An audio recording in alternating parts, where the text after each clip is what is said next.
Okay, right, I'm starting, and then if it goes wrong, we'll just talk to each other rather than people on YouTube. Good afternoon. Fingers on lips, or you need to move back. Right, the way it works here is you all get to speak, but in order to be heard when we don't have amplification, if you want to have your private conversations, please can you move all the way to the back, otherwise you prevent other people from hearing. Thanks. Okay, so since the last time I was here, I had Wiltshire's finest, God, they didn't know what they were doing, turn up at my house to tell me a complaint had been made because I'd been untoward about paedophiles. And I'm happy to say, I think it's about the 4th time I've gone viral this year. And thank you to everybody who shared that wonderful hashtag untoward about paedophiles. Now, I think it's fair to acknowledge that they just said something stupid, and clearly because these 2 officers were so frightened about saying the word transgender, saying the nonsensical lunacy transgender, that word, that they completely misspoke and implied that it was wrong in 2022 to say something not very nice about people that like to rape kids. So I was only happy to oblige. They did ask my daughter her name. She's 15. That wasn't her greatest day, I have to say. But the bigger picture is Wiltshire police then had to get embroiled in this, had to admit that after the ruling pushed for by Fair Cop, to do with the Royal College of Policing, and let me just remind you all, I've been interviewed twice by the police and arrested on live stream once, which was wonderful because the whole thing in Leeds was live streamed because they didn't know that my phone was still going when they happily put it on the floor when I was in the back of a police van. So we know that the clutches of people that want to eradicate the fertility and sterilize kids and totally eradicate their sexual function, we know in the UK their grip is slightly looser than it used to be now that the Tavistock is closing.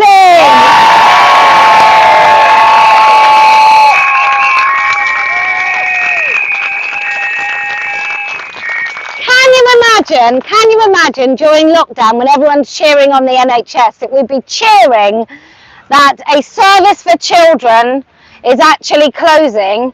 It's so remarkable, and that will be to the work of Dr. Heather Brunskill-Evans, who's here with us today.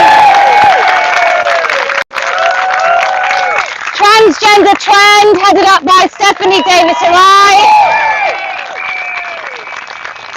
And not to forget Dr. Marcus Evans, not Doctor, and Susan Evans, who both whistle blew, and Dr. David Bell.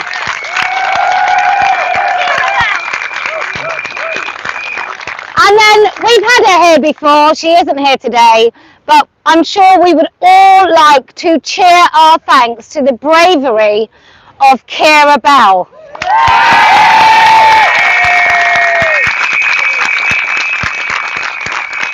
She didn't just take this fight that was so personal for her. She didn't just fight it for herself. But I can't imagine going from, I'm in a place where I want to make these absolutely catastrophic changes to my body, to, I think I've done the wrong thing, to, I'm going to be public about it and try and stop anybody else doing it. It's just such a remarkable young woman. And for years to come, we will say her name. She's been spoken about in America. So Kira Bell, thank you very much. Okay. So how it goes, I speak. I probably speak more than I should, but I speak. And then each one of you who wants to talk, you get to say whatever it is you want to say. I don't have to agree with you. They don't have to agree with you. They are your words for you to say. If you damn well please, that is what Speaker's Corner is about. And we've chosen Reformers Tree, so we don't have to listen to men crapping on about God. That's why we're here. Okay, so I'm going to give the floor to this lady who says, please let me do it first, otherwise I may lose my nerve, so you can do it first. Take the microphone. Please give the microphone back. But welcome. This is what we call a literal, although rather dry, grassroots movement. Welcome, everyone.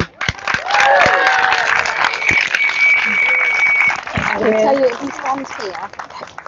Thank you. Right. If an 11-year-old can do it, then why not me? I wrote a few sentences while travelling down to London, and I wrote it down because my head just goes blank if I'm looked upon. So here we go.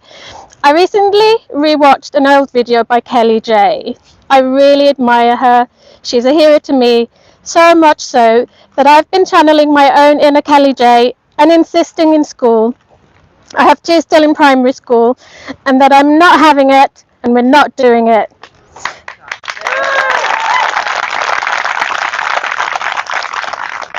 She's serious but equally hilarious. She describes being in a room with 6 other women where they introduce themselves and their pronouns. She stands up, says, pointing, woman, woman, woman. I love when she describes how, when she is asked to leave, she says she can't possibly be in the room because her brain can't possibly have arrived. As someone who wore the hijab between the age of 8 to 18, personal message to my sister, Bahibbik Karima, I wanted to say that I believe Kellie-Jay is right. You should be able to describe things how you see them. Unacademically, without the fear of being labelled a racist or Islamophobic. It is a struggle to name something when it's so entrenched and normalised in your culture, just as the expectation for women and girls, and this is not exclusively in the West, to be sexually alluring, to be smooth and hairless, to paint their faces because somehow their faces aren't acceptable or presentable, and this isn't a message that we're passing on to men and boys. The objectification of women is so deeply entrenched in our culture, it is so ingrained, so normalised, and everywhere. You can't see it anymore. It has become unremarkable. It is important to pose the question and to describe the world as you see it. I never could understand when we would see girls, before they have even taken their first step, with their hair covered. It was uncomfortable to hear the praise bestowed upon the family for being devoutly religious. It is sealed. Your place in the world. You must not take too much space or be visible. It isn't said, but it is certainly implied and definitely internalized. To any man who says he feels like a woman, woman is not a feeling. Being happy.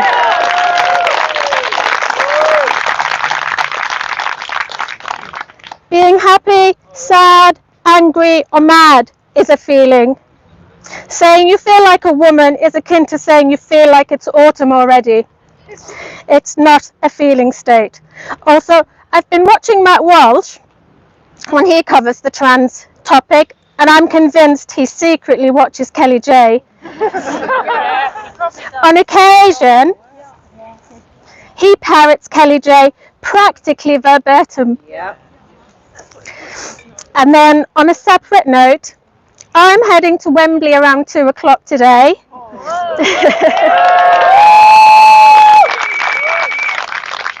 If anyone would like to join us, I've got one more person here who's going to join me. We have something that we would like to unveil.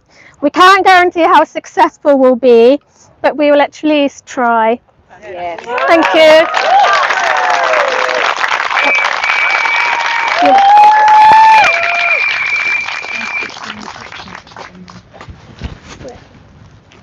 Good afternoon. Come. Shall I hold? Do you want to hold it and then I'll put it on? Holding it, yeah. Afternoon, everybody. Great to see you. I'm Jan from Object. Following on from what our previous speaker was saying about objectification of women, we are human beings. We are not commodities. We are not useful objects. We are human beings and we're entitled to full human rights. We also have the added advantage of reproducing the species, and we feel this should not be taken advantage of. We've been out on this issue since 2016. We were the first mainstream organisation to do it before wonderful organisations like Kellie-Jay sprung up. We're very proud of that. It's great to hear Kellie-Jay mention some of the early names that often get forgotten in this movement. I'd like to mention Janice Raymond, who wrote a book called The Transgender Empire back in the 70s. I'd like to mention Sheila Jeffries, who wrote a book about it. I'd like to mention Venice Allen, who got things going from the Labour Party and organised back in the day. And I'd also like to mention Kate Graham over there, who is the one that convinced me that Object should take on the issue. And she said, and while you're at it, do surrogacy as well. And we did. And I just want to check, I know some of you have been here before. Can you remember what the new trans issue is going to be?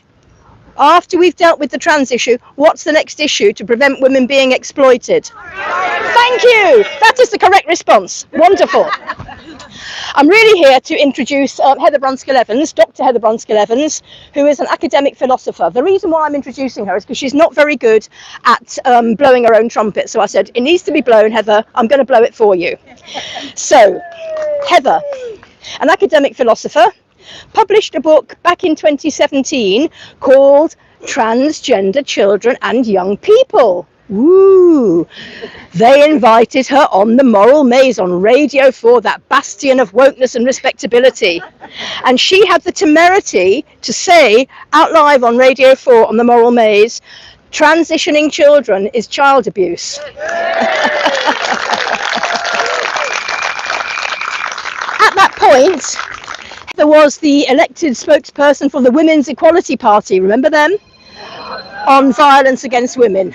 They trawled through her tweets and decided she was a bad person and sacked her, even though she had been elected. They didn't go through any other election procedure.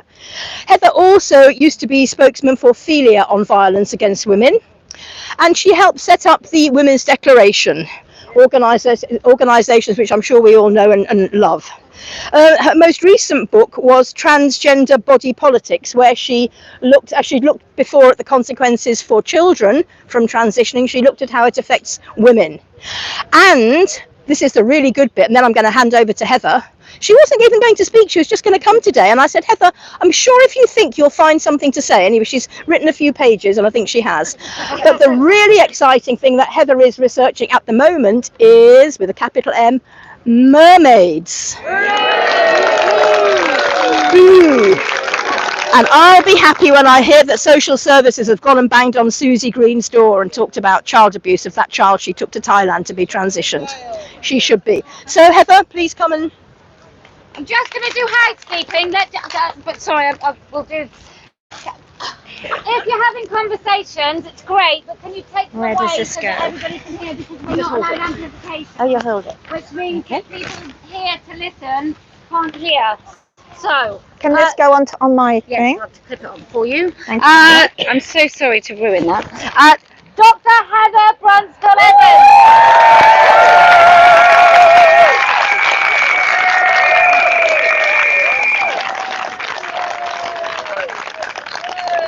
Well, thank you so much for letting me speak. And I literally was not going to speak today. I have been persuaded to do so. So here are my scrappy notes that I've just written.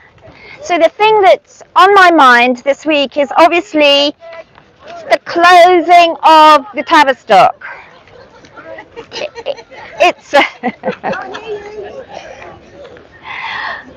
I think we've got some wonderful men over here shouting, and so the thing that's really significant this week has been, for me personally and for the children of our nation, has been the closing of the Tavistock, something which would have been unthinkable a very short period of time ago, even though a grassroots movement has been going since 2016 to achieve this end. So the Gender Identity Development Services, I think people will know, are going to be in regional centres. So the Gender Identity Development Service at the Tavistock, which I'll call the GIDS, is closed. New services will be provided. Now I'm going to come back to the new services in a moment, but the main thing about them is that they're going to be connected with the mental health services for children. That's the really important thing. I'm going to come back to that. So people who are now becoming alive to the GIDS and are horrified by what's been going on continually ask the question, how was this allowed to happen? In Great Britain, in a liberal democracy, in the National Health Service, how was it possible that there was an ideological takeover of the GIDS? And they say, nobody told us so. Well, people have been trying to blow the whistle about this for a number of years.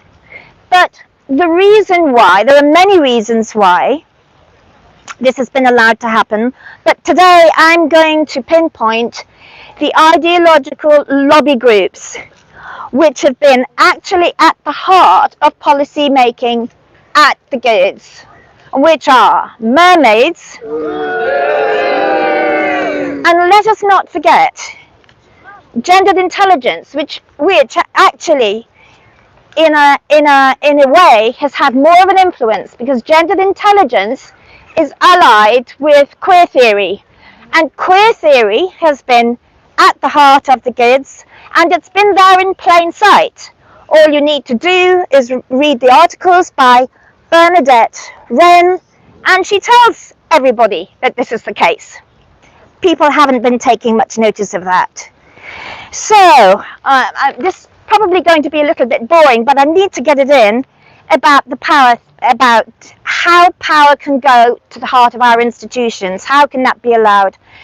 So Kemi Badenoch wrote an article for the Times today, I think, about the ways in which the minute you give stakeholders, you decide which stakeholders are important, and then you bring stakeholders in to help you make the decisions. That's what's happened at the Tavistock. It's anti-democratic. The stakeholders were Stonewall and the two lobby groups that I've just talked about. Other stakeholders, for example, parents who were very concerned and frightened, and there's lots of data which I have, which is online at the moment, for people to see how parents attempted to go to the Tavistock years ago and say how disturbed they were, how frightened they were about what was happening to children, and they were ignored. So there were some stakeholders which were privileged, and some stakeholders which were not only ignored, but treated as retrograde dinosaurs who didn't understand that the latest concept of social justice, underpinned by queer theory, is the best thing since sliced bread. So let me look at my scribbled notes. I think I'm on page 2. So what is happening now, of course, is that there was a silence when the GIDS was closed from mermaids. They've just written a statement in the past few hours. Gendered Intelligence wrote almost immediately, but both of them are claiming that the win is theirs. It's quite astonishing, but I'm probably less astonished by this now than I would have been, say, 5 or 6 years ago, when I somehow had a faith or a belief that that politicians were, on the whole, truthful and straight talking. I know. Some of them are perhaps still, I don't know. But the directors of these organizations are actually polished politicians now. They dissemble when they can, and they are dissembling about this. The thing that they've picked on is the issue that they did complain about the kids, was that there was a long waiting list. And they are saying that thankfully when the services go to different regional centres, more children will be able to be seen to. But of course what they don't say, that they incited the long waiting lists in the first place by going into schools and persuading unsuspecting teachers, head teachers and children that there's such a thing as a trans child, and you know, and the usual stuff which I'm going to repeat, that boys who like pink and girls who like blue, etc., might actually be trans. That has got a hold of society like wildfire. So, and I think accounts for the exponential rise of girls wanting to transition, and there are all sorts of reasons why it were girls, not boys, but I can't go into that for the moment. So, I can't read my own writing on that one, so I'll skip that point. Many people are now being persuaded that something terrible happened at the Tavistock. But what I want to say is, for those people who are extremely worried that what is going to be reproduced in the regional centres is what has actually been happening in the Tavistock, I have a faith that this will not happen, and I'll tell you why. Because what the very prop that has held up the GIDS and what holds up gendered intelligence and mermaids is the idea that there is such a thing as a transgender child, that transgenderism, wherever it happens to be, is outside of the psychological, the social and the political. It just is. Children were born in the wrong body. Now the services are going to be attached to mental health services, and the whole child is going to be looked at. That's the first premise of the change, and we will keep them to that. We're all going to be here for years to come if they don't keep to that.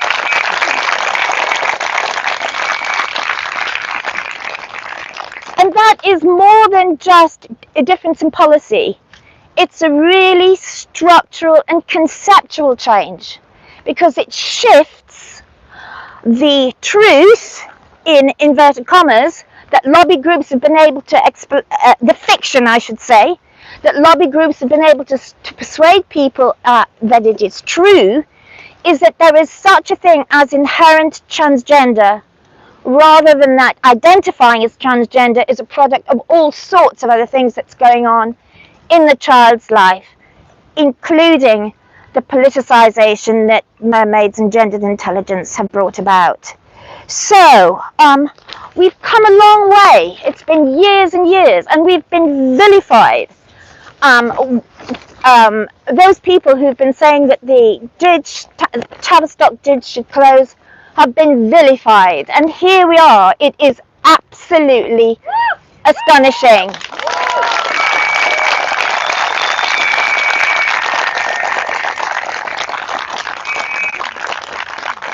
One more thing, I know I should stop talking now. For those people, sorry, I've probably been talking for ages. One more thing, thanks, is that for those people in the general population that are new to this, they think this is just an issue of the GIDS, but it's not. Joined up thinking has to go on. There's a relationship between what was happening there, what is happening in women's prisons, what is happening in women's sports, and people are not joining up the dots of the relationship between those things. The relationship is, once you persuade society, which society has been persuaded of, that you can be born in the wrong body, that you can actually be the other sex, then that is the gateway to men invading women's spaces, because they can say, I was born this way. There's nothing complicated about it. I just truly am a woman. So the whole thing is connected. So we've got a long way to go to join up those dots, and I would like to do that work in solidarity with other people who are here and those who are not. And finally, I'd like to thank Posy for being part of the structural change which is being brought about in our country at the moment and which is making us Turf Island. So thank you, Posy. Thank you. Thanks for my life.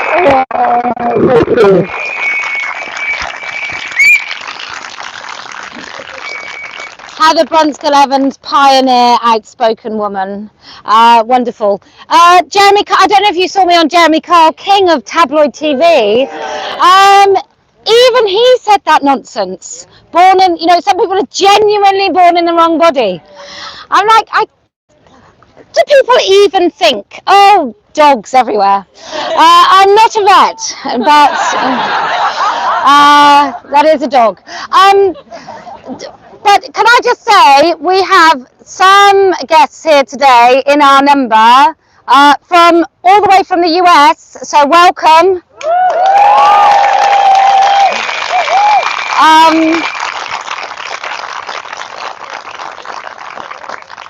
We don't blame your country, but it is your country's fault. So I just... Look, we're all Turf Island, aren't we great? But we do now have a responsibility to take our big fat nose and take them to the United States and Canada and places that really should know better, who are arresting parents, taking kids into care, giving testosterone to 8-year-old girls, cutting off the breasts of 13-year-olds.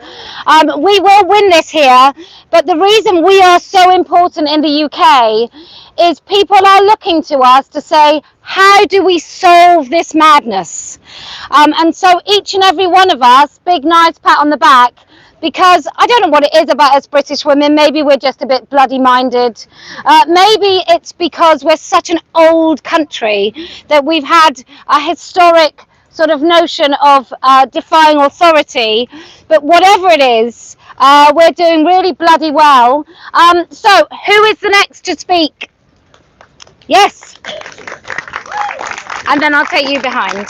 Let me just... I'm just going to hold it because I always shout, don't I? So, oh, I do too. So I'm going to hold this here because I usually shout, and on the live stream it's just like, ah!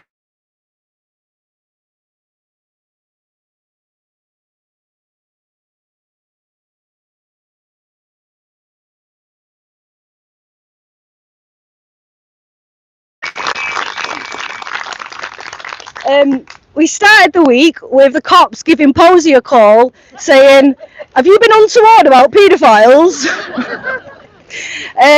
Later on in the week, the police went and arrested Harry Miller for daring to tell the police that they were not following their own police procedures. They've been warned time and again to not take bad words on the internet and use them as a police matter. Last year, I was working in a hospital during lockdown. My bike was stolen. There was footage of it. The next day, I called up the police and I tried to report it. The next day, they said they closed the case. They didn't have any evidence.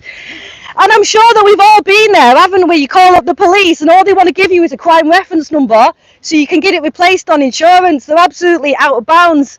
But also this week, we've had some fabulous news. We had Alison Bailey.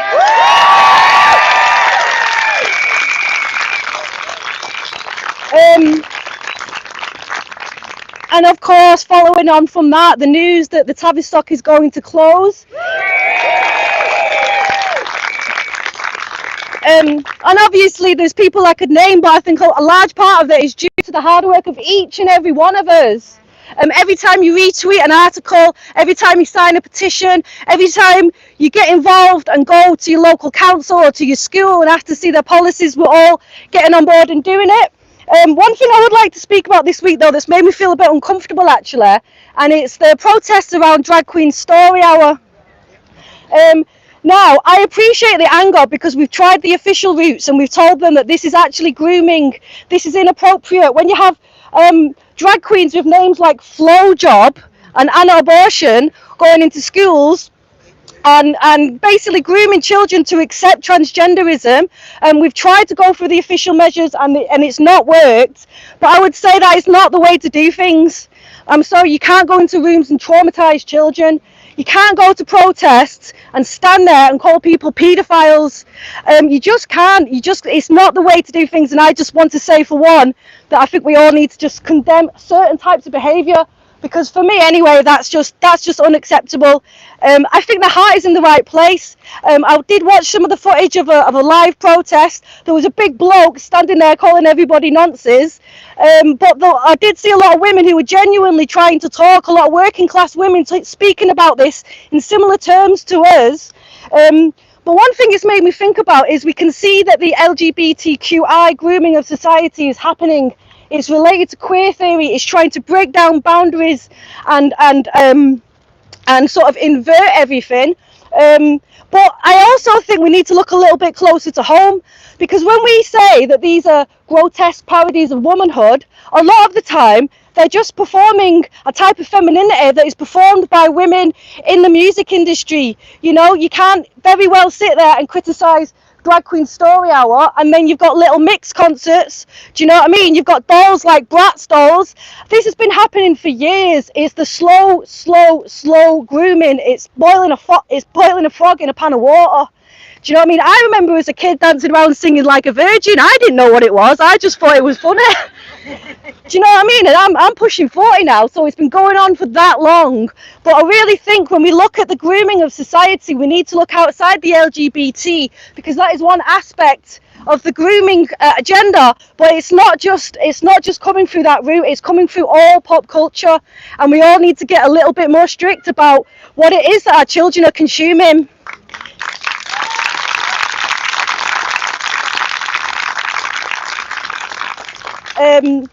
And also remember, you know, there's the Gays Against Grooming. There's a lot of people in the LGBT, there's a lot of drag queens, there's actually a lot of people who identify as trans who are calling this out and saying this is not acceptable behaviour. But I also think that everybody else needs to look a little bit closer to home and look at the whole culture it is that enables this and normalises this parody of womanhood that people seem to think is what actually is a woman, this way that we perform femininity. So yeah, I just wanted to point that out really and say that we need to think about it in the broader terms, because these drag queens they're copying culture, and it's a broader culture. So yeah, that's what I wanted to say.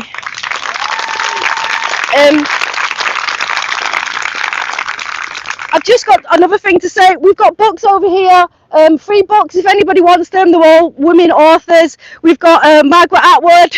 I know.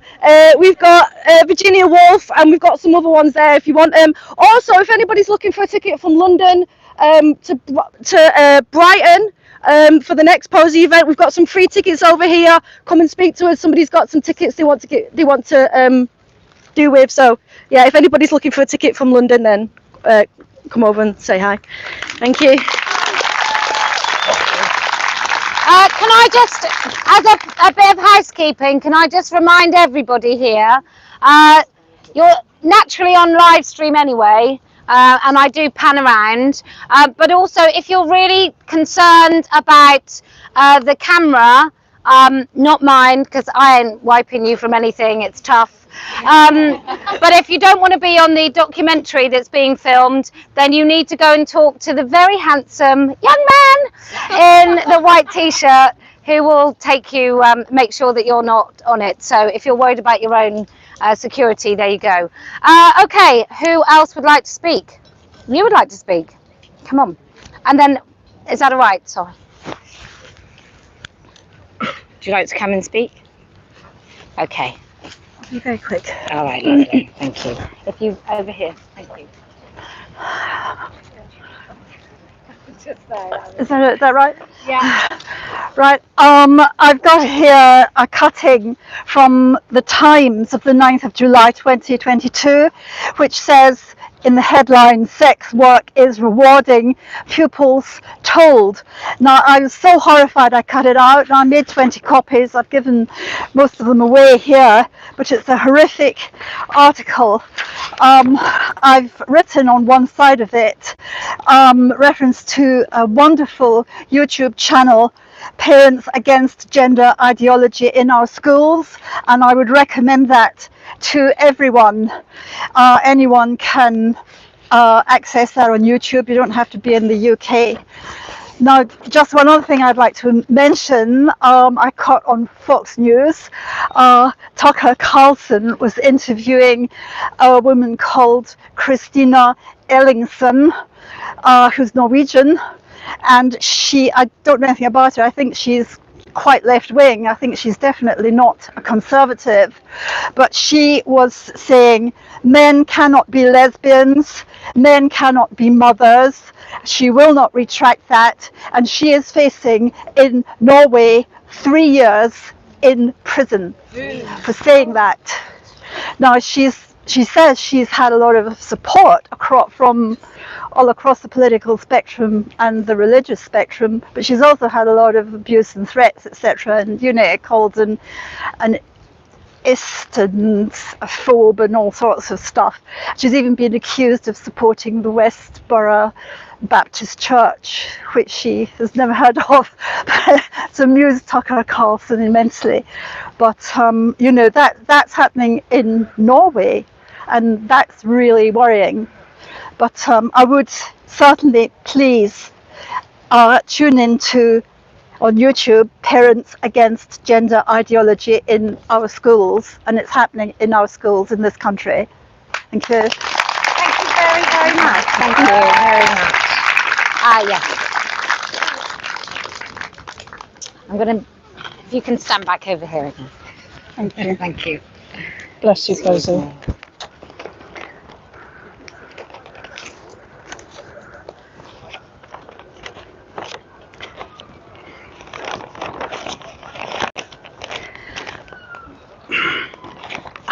Hi everyone, I'm Anna from Nordic Model Now, which is a single issue campaign group focused on prostitution and related practices, including surrogacy. When I was here in May, I told you about our campaign against the Leicester Student Sex Work Toolkit and their project of promoting it in universities all around the UK. I told you then that the ESRC had pulled the funding of the project, and it appeared that Leicester had taken down the toolkit and weren't promoting it anymore to other universities. But we weren't sure if this was permanent. I'm now happy to say that on Friday, the day before yesterday, we got a response to one of the many Freedom of Information requests we put into Leicester University, and they have confirmed that they have withdrawn the Student Sex Work Toolkit and the training based on it. So this is just another reminder that feminist activism does make a difference. Anyway, I think we all know that a key thread behind the trend of teenaged girls opting out of womanhood is the extreme sadistic, misogynistic and paedophilic imagery and messaging with which our culture is infused. Women positioned as objects for the sexual, reproductive and sadistic consumption of men, while men are positioned as the real human beings.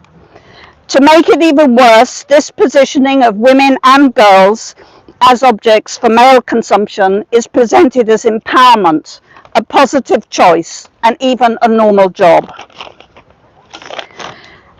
As sex trade survivor Mia Doring puts it, young women and girls are being conditioned to absorb their own dehumanization into their sexuality, and we are celebrating it. In universities and leftist circles, this messaging is relentless.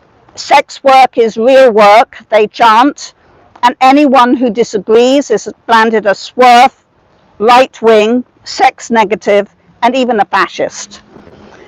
And now we're hearing that in schools, like the previous speaker just said, in school sex education classes, children are being told that sex work is a rewarding job and that porn is a fantasy, as if porn is not real, as if the women and girls it is played out on are not real.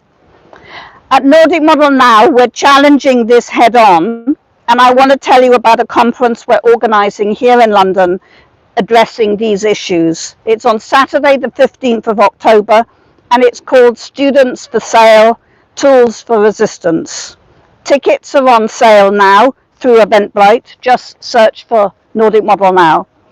The aim is to really open up a public dialogue about the sexual exploitation industry, its impact on children and young people in particular, and how it harms and brutalizes us all. We have some great speakers lined up. One of them is Chelsea Geddes, who spent around 20 years trapped in the legal brothels in New Zealand under its fully decriminalised system, which shamefully is held up by sex trade lobbyists as the model that all countries should be following. I'm going to read you a little bit of what she said, of something she wrote a couple of years ago about her experiences. So she wrote this when she was still stuck in those fucking brothels. So she said, "At first I thought the sex industry was a brilliant idea. It was something I could do without any qualifications or experience, without a home or even ID. And it promised to provide for my needs and more. The adverts in the paper all boasted that it was easy, that there was lots of money, and that men were friendly. I thought I could use it to pay my way to an even better choice later on, after uni and all that jazz. And for a little while when I was young and before the financial recession, I had plenty of money for clothes and drugs and being fabulous, which somehow seemed important at the time. I thought that I could make my abusive and difficult past at home with my parents just a thing of the past that I never had to think about again. I was going to be a free, independent woman." Cue Beyonce singing.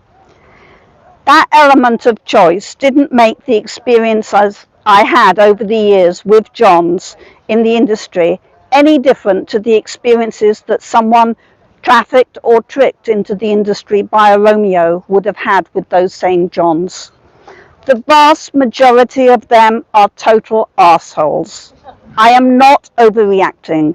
I didn't become a feminist because I just hate poor innocent men. I was one of the biggest fucking cheerleaders of them all because I was starved of love. So don't be daft, keep listening.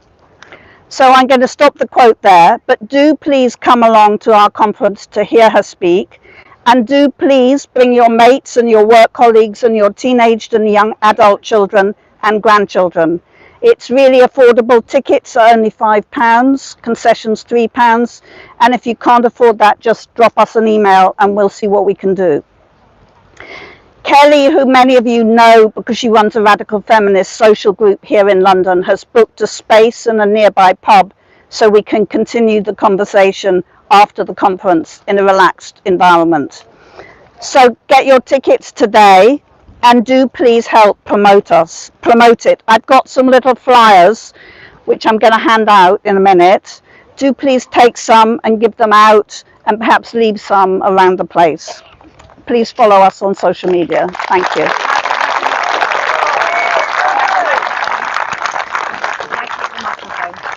Oh, sorry. Yes, thank you.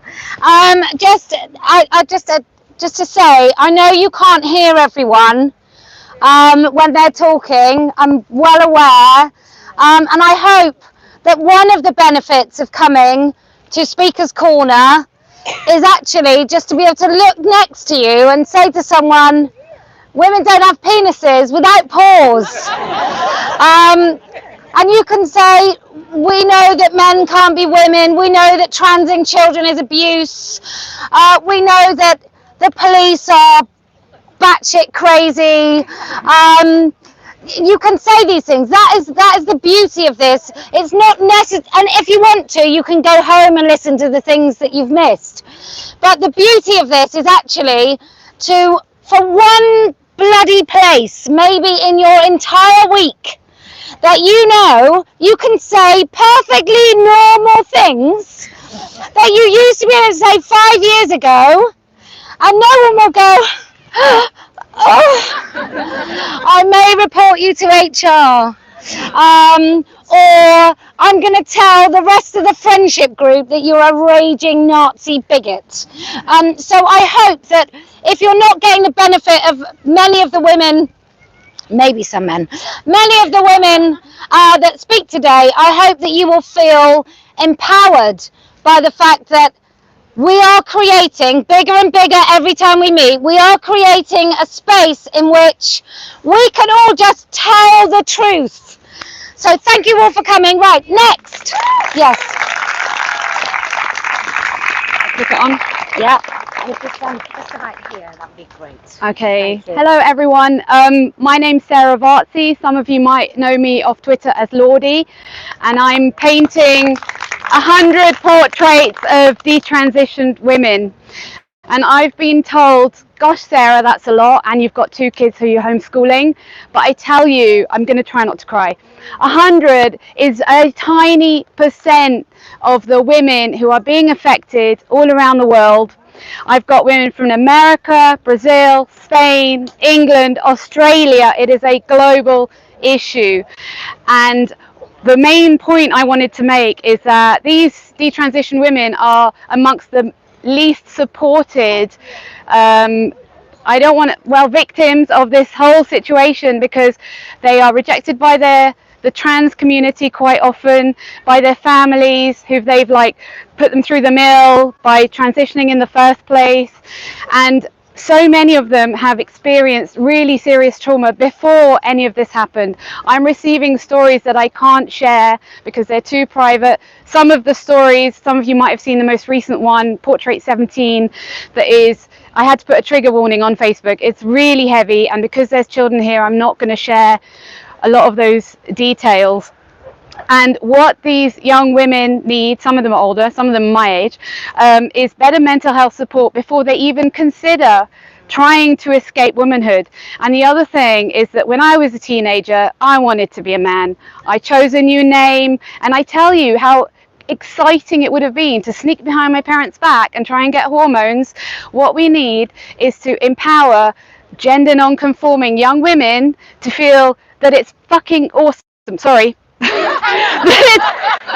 can be any kind of woman. Shave your head. If your 7-year-old wants a shaved head, I mean, I had that dilemma.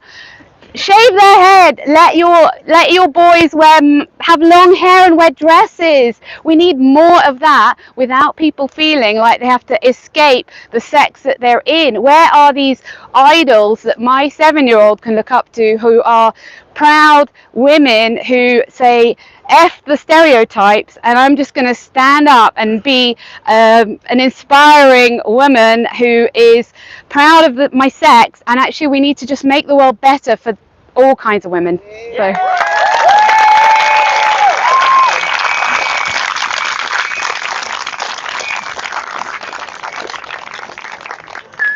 Gender non-conforming, she says. Okay, fine. I am joking.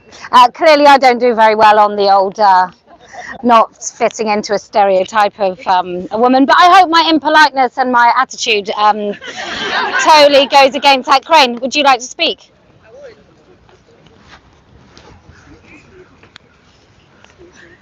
This young woman is from the United States.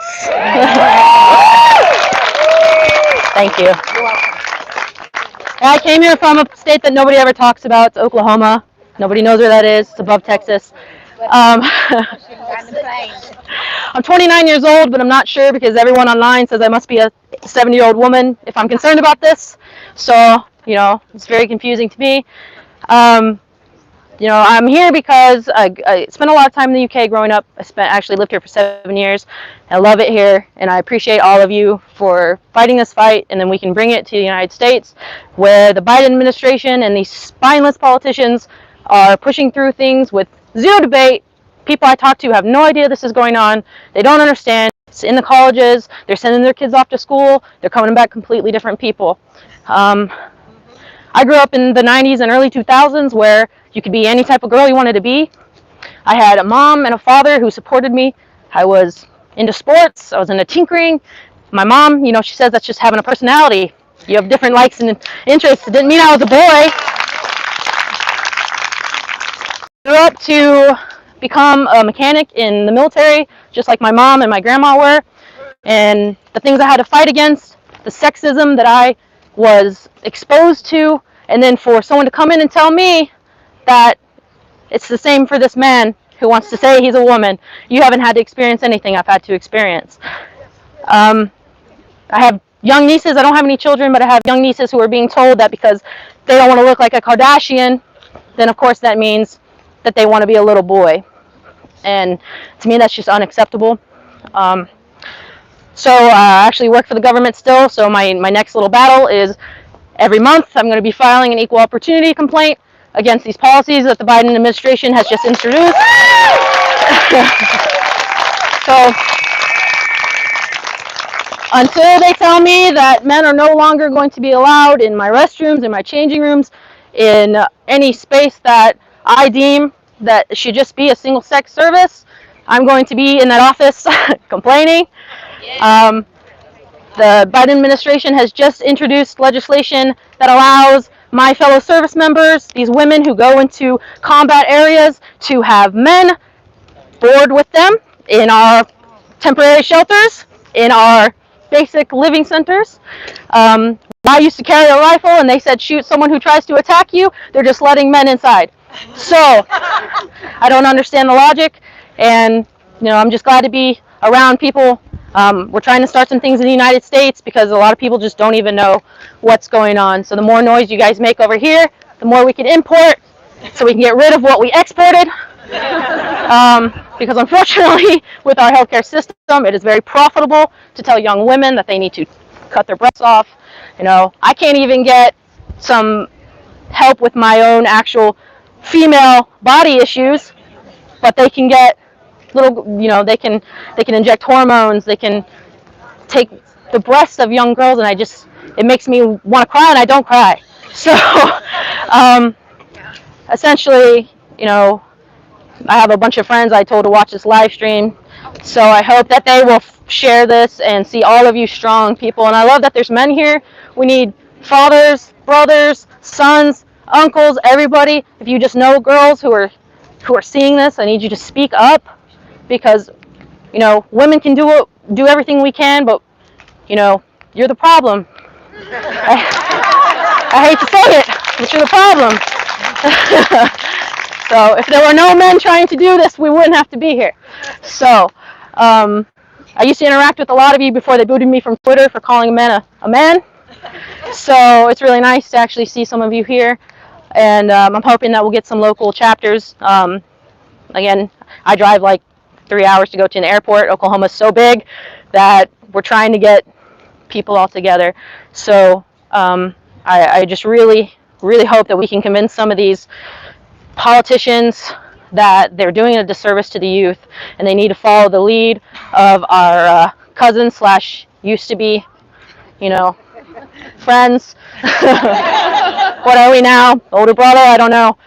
But I just really hope with the Tavistock issue, we actually are talking about that in the United States, which people I know who have never been to England are concerned about what is happening. So, you know, I love this. I do love this country. I'm really happy to be here again. I came here with my mom for her birthday, and I'm sure she's thrilled that I'm going to be out here, you know, telling everything. So, you know, thank you all. I really appreciate you guys. It's very American for me to come and just take over your speaker's corner, but thank you very much. Thank you.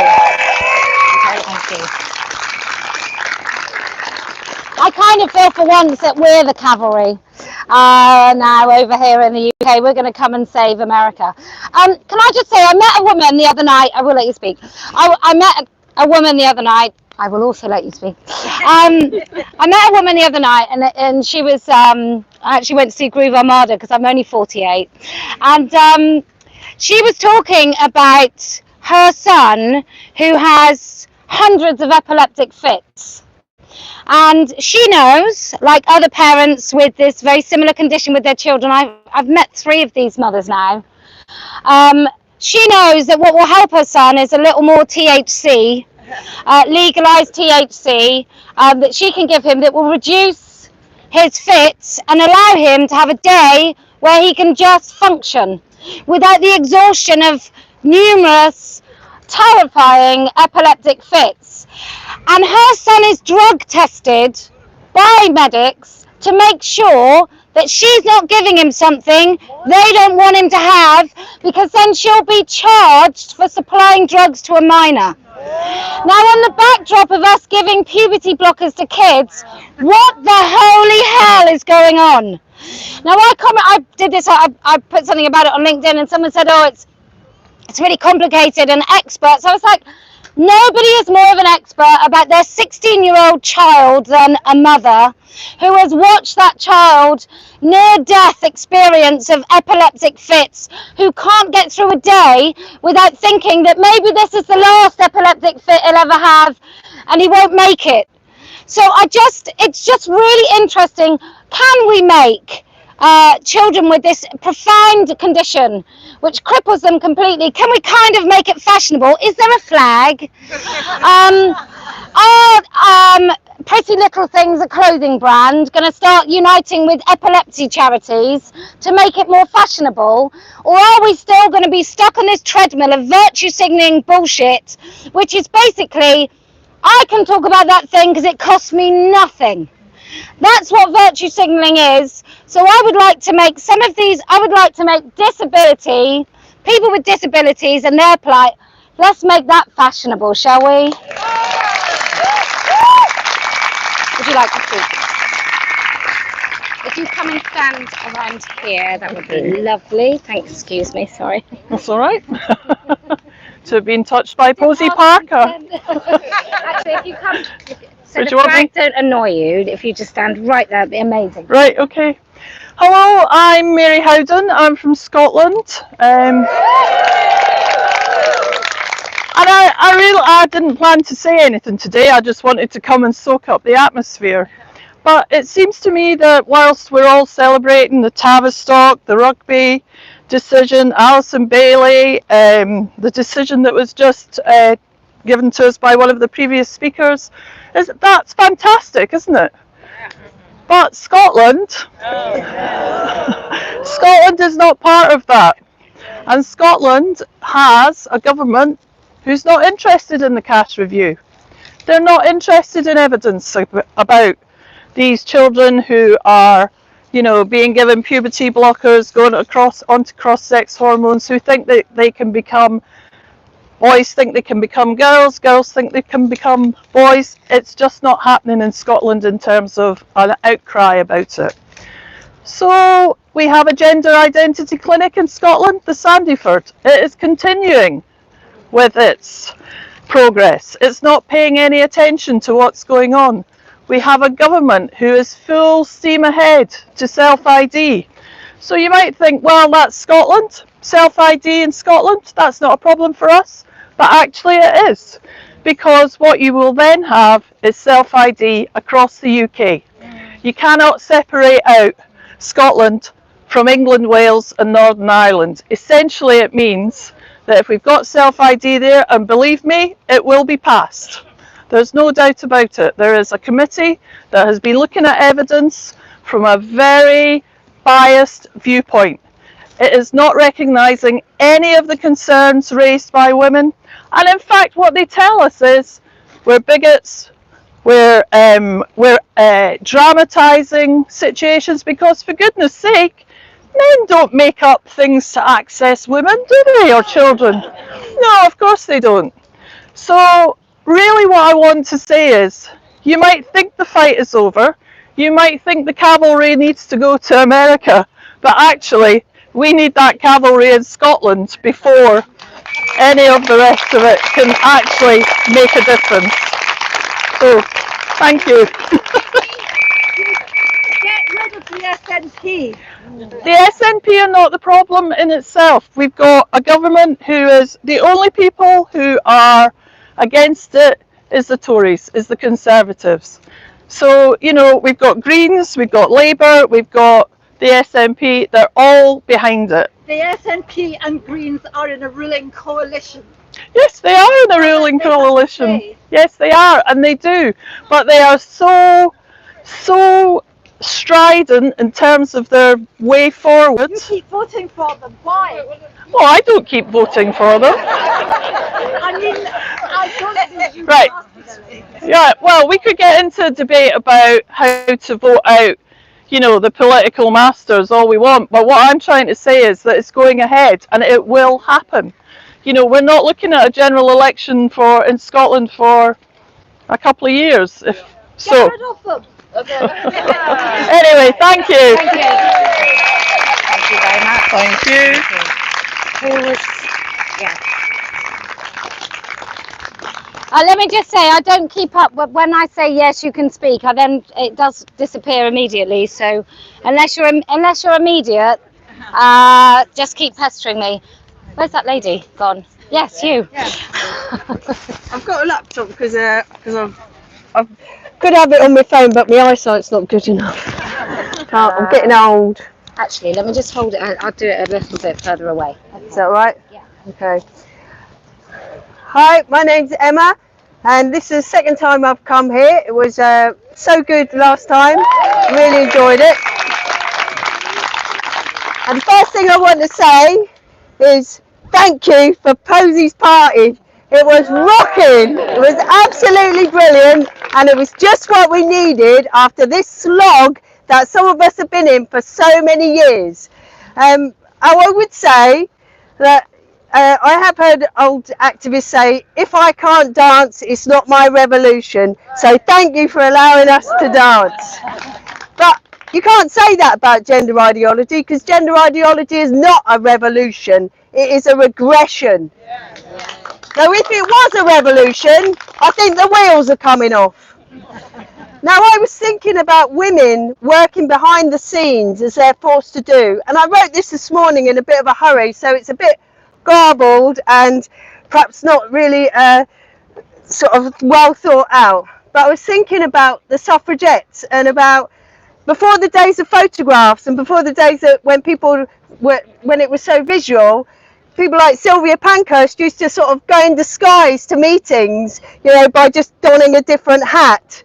And it's a bit like that now when we meet. When I met other people at Posey's party who you don't know who they are, but then they tell you their Twitter handle and you're, oh, wow.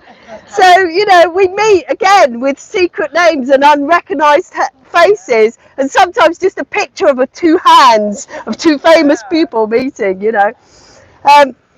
So it seems that on social media, our lives are on display, but so many of us are forced to be invisible women.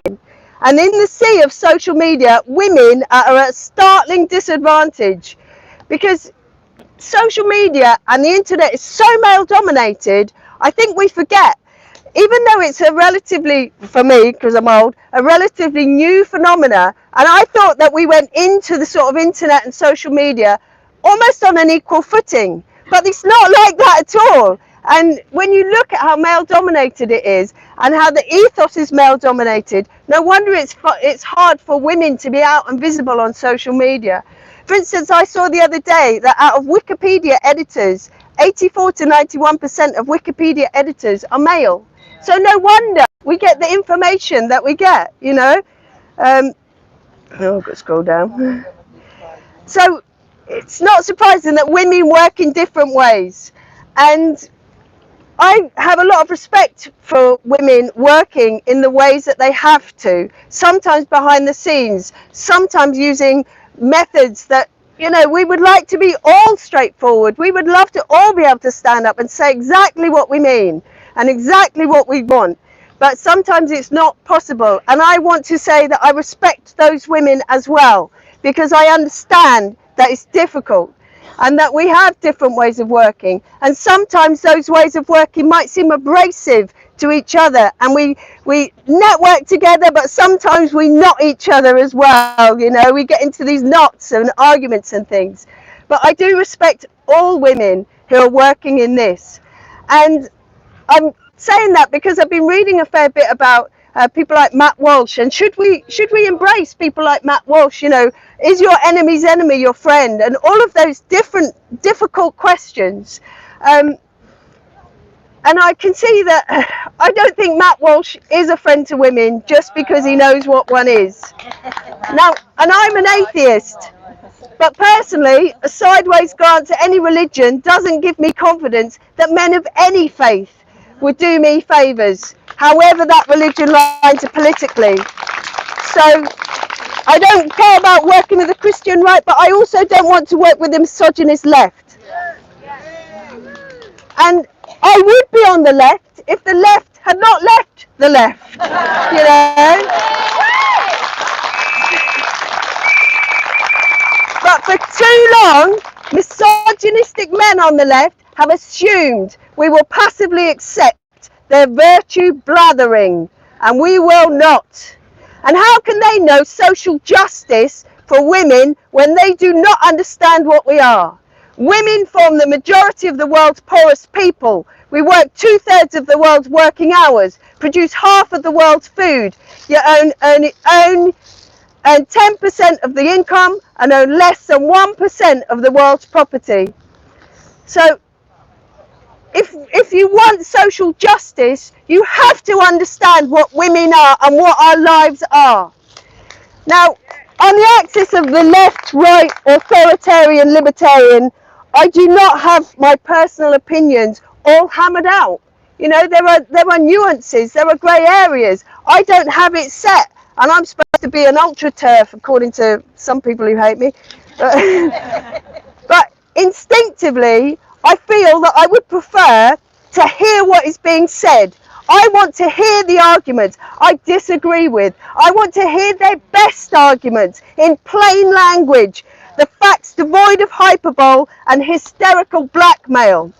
And I want practical decisions in place of ersatz intellectual imagining and intersectional spaghetti. I want to know what team should Leah Thomas swim in. I don't want to know about your XY chromosomes and who's had a test or not. I just want to know, should he be in the men's team? Should he be in the women's team? And I want to know, should an 11-year-old girl have the right to get changed in a female-only space? Now, I'm going to try and keep this a bit short, but I do want to mention the Green Party. I am kind of just about a member of the Green Party. Last time I came here, I was the co-chair of Green Party Women, but about 2 days later, I got 2 Norfolk suspensions for being here. Because apparently it was not for my political views, it was for my tone. Because I did not recite the party mantra, trans women are women, with enough civilised conviction, and it may have sounded as if I was not a believer. So that's what I got 2 no-fault suspensions for. Now, the Green Party is full of wonderful people, and I would like to pay tribute to Green Party women and to urge Green Party members to take an interest in the fantastic work they are doing. The tussle is ongoing in our party, and sadly many members are still keeping their heads down and hoping women will melt away like the mysterious essences drifting on the breeze that we all are. So, Green Party members, there are 50,000 of you. Only 1 to 3% participate in internal elections and conference. It is not enough to hope that if we are looking after our own little patches, the centre will look after itself, though some of those at the centre of the Green Party are certainly looking after themselves. So members need to get involved, take notice, vote in the GPEX elections and deputy leader elections, and make the party understand something that it's still not grasped. Sex is a protected characteristic in the Equality Act. It is not subsumed by gender. It is not ranked below gender. Women hold up half the sky and a damn sight more besides. And if the Green Left really believed that there was no social justice without environmental justice, they would start fighting for justice for women, adult human females. Thank you.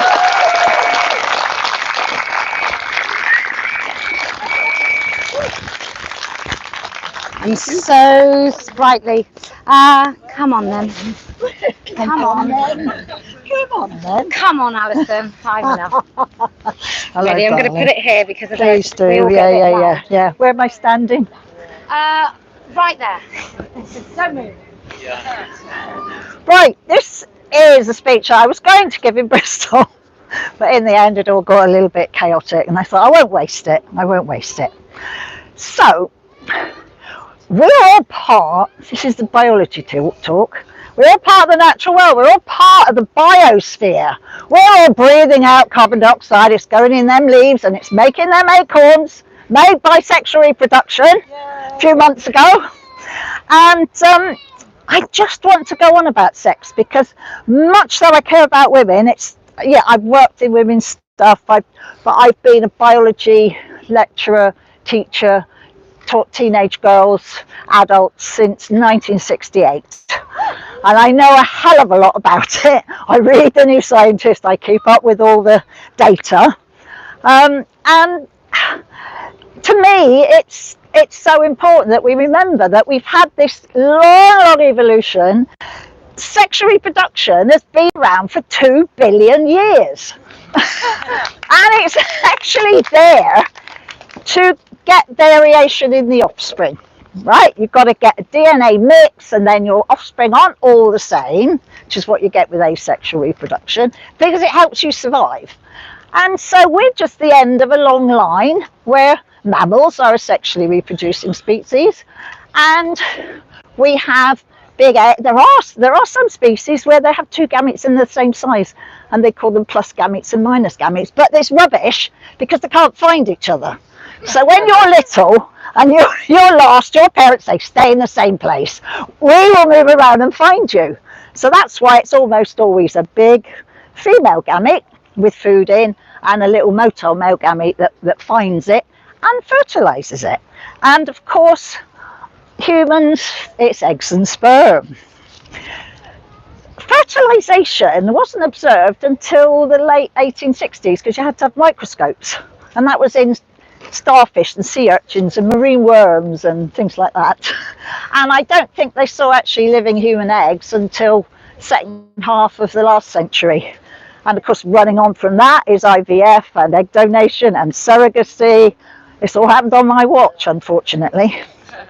Now you do get told, oh, you're stuck in year 7 biology. Year 7, they don't even do X and Y sperm, they do sexual reproduction. The science national curriculum has not changed 1 iota. Science teachers are still teaching in year 9, X bearing sperm, Y bearing sperm, and then they say, oh, it's so much more complicated than that. So when you get to A-level biology, they start teaching about non-disjunction of chromosomes, which is how you get Klinefelter syndrome, Turner syndrome, things like that, sex chromosome disorders, which are very similar to Down syndrome in that they're caused in the same way by the germ cells getting a bit mixed up when they're trying to get themselves made. Regarding DSDs, you see, which they're always dragged in, disorders of sexual development, they keep saying, leave us out of this, we have a medical condition, genetic condition. Sometimes they're caused by environmental things, but usually it's genetic. About 30 of them, all specific to XXXY people. But they post amazing things, like some woman in Australia absorbed a fraternal twin who was male in the uterus, and so that woman was a mosaic. So part of the body was XX cells and the other part was XY cells. That is a 1 in a billion case. Very interesting. And then they say, where's the papers that say sex is binary? Well, of course there aren't any. We all know it is. We all know it is. And I suppose what really scares me, apart from the issues around women, which I do follow, and I have worked in domestic violence and AIDS education and various things like that. I wasn't just in a school or a college. is these links to transhumanism. They're trying to break our links with the living world, you know, and that's what scares me. They want us to all end up being robots with our brains in computers and not part of this wonderful fucking creation that we've got. Thank you very much. Woo. Good. Oh yes, sorry. Happened in Manchester. Jesus Christ. Don't mess with Mother Earth. Don't mess with Mother Earth, ever. Who's next? Come on. Musical interlude, apparently. I'll just put it over here. Oh, There you go. Hey everyone, I'm Ray and I'm from the Forest of Dean. I did speak a few months ago about Greenham being like erased out of history, and I sang a little song which seemed to go down quite well. So I'm going to sing another little Greenham song, which I think is very pertinent at the moment. I don't do Twitter, but I hear what's going on, and it came out of Greenham because we argued a lot. We fell out a lot, but we still got the job done. We went from being vilified to being vindicated, and I think we get a sense of vindication every now and again, which is really helpful. So here's the little song. I'll sing it a few times. You might pick up a few of the words, but you'll get the sentiment. Building bridges between our divisions, I reach out to you, won't you reach out to me? With all of our voices and all of our visions, sisters, we can make such sweet harmony. Building bridges between our divisions, I reach out to you, won't you reach out to me? With all of our voices and all of our visions, sisters, we can make such sweet harmony. Building bridges between our divisions, I reach out to you, won't you reach out to me? With all of our voices and all of our visions, sisters, we can make such sweet harmony. Building bridges between our divisions, I reach out to you, won't you reach out to me? With all of our voices and all of our visions, sisters, we can make such sweet harmony. Sisters, we can make such sweet harmony. Sisters, we can make such sweet harmony.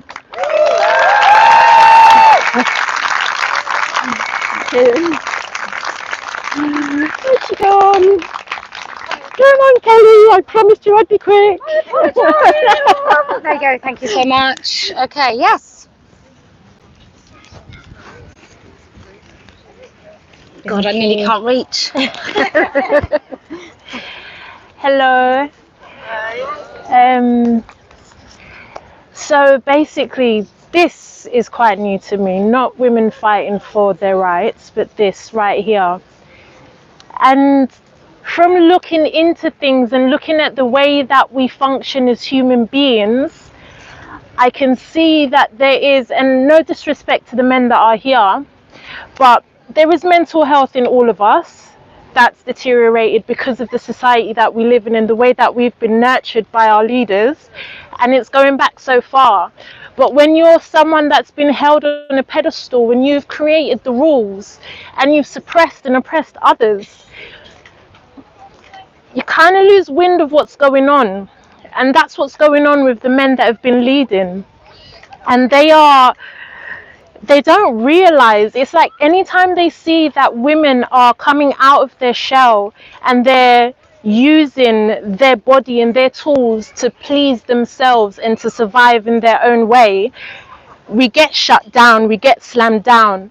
And this thing that's going on with transgender right now is just another way, and it seems like it's a natural fallback in the human biology or something when you're completely unbalanced to kind of, I don't know, create a parasite within our society that just wants to take down what it sees is trying to flourish and grow. I don't know if what I'm saying is making any sense, but I just remember when I was younger, I was such a hyper child, and because I was hyper, I always got referred to as a boy. And so I didn't like being a girl. I didn't want to change my gender, but I didn't like being a girl. And as I was growing up, I got in trouble for laughing too much, for rolling around on the floor. And I got in trouble by men and women. So I didn't feel like it was okay to be like a feminine female. So I got to the point where I didn't even want to look like a girl. When I started to buy my own clothes, I started to wear boys' clothes. And I didn't want to be a boy, but I looked at females and girls that were feminine as weak, because that is how that's what I saw. That's what I was taught. And so I didn't want to be like that, because I was shown that being male or being masculine was more strong. And I didn't want to be bullied. I didn't want to be suppressed, because I could see that being feminine, you get laughed at.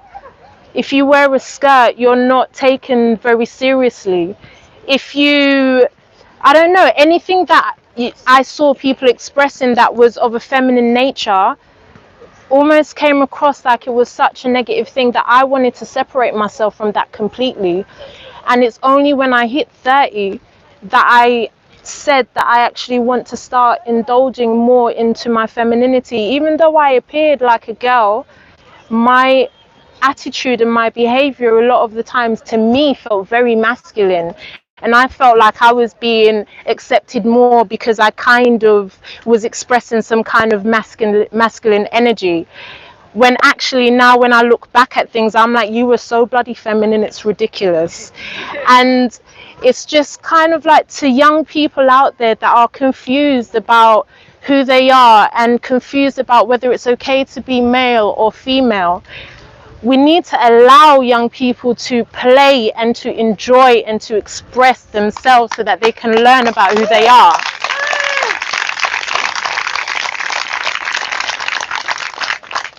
Because when you're young and you do that, there are excuses, there are pardons in society that allows you to. That's the moment that it's not that serious. That's the moment where you can mess up and you can run riot. But because that was suppressed so much in our past, what we now have, and I don't believe this is the sole reason, but I believe it's a big reason, what we now have are a lot of adults that want to play those games that you could have played when you were younger, but the consequences are way more serious and dire. So what we have are a lot of adults acting like children, with the strength of an adult, with the mind and experience of an adult, with the hurt and trauma of an adult, and expressing it left, right and center, not realizing the damages that it's doing. And it's really fucked up. But that's it, that's all I'll say today. Thank you very much. Thank you so much. Yes, one moment, caller. And yes, so I'll take you first. Oh, no. I'm so sorry, Isla. See, I told you I don't remember. Okay, thank you so much. I'm just going to pin it up, okay? Right. Hi, everyone. My name's Isla Mack. Hi. So I've got a YouTube channel called Parents Against Gender Ideology in Schools, and I thought I'd just sort of update you on some of my thoughts about it. And I've cut a bit out because it was kind of repeating some of the things that Heather had brought up earlier on. So basically, I obviously welcome this week and all the things that have gone on, but I do have obviously some concerns about them. And I think that there's some small and exciting steps. And I'm absolutely delighted, really, that the train has left the station, obviously. But I do think that now the journey really, really begins. So I just want to sort of draw some thoughts about what's going on. I do want to start by saying, what have the authorities been doing, so far? What has Ofsted been doing, the NSPCC, the Department for Education, the Children's Commissioner, autism charities, the Boarding Schools Association, the Independent Schools Inspectorate? They're all complicit, and I blame you all. For shame. Parents are currently absolutely begging the government to take action, writing desperately for help to challenge their schools, and we're left in really, really deep trouble. Now, the interim cash review, whilst, I really did welcome that too, and it talked of this active role in schools and socially transitioning kids. Brilliant though it is, without the Department of Education actually enacting it, it has made not one single bit of difference in schools. Nothing, not a jot has changed. And tomorrow, up and down the country, kids will be force-fed the propaganda and from nursery school forced to believe that they have this gender identity and that they aren't a boy or a girl, and that in fact they are one of 100 special entities, and basically it is child abuse.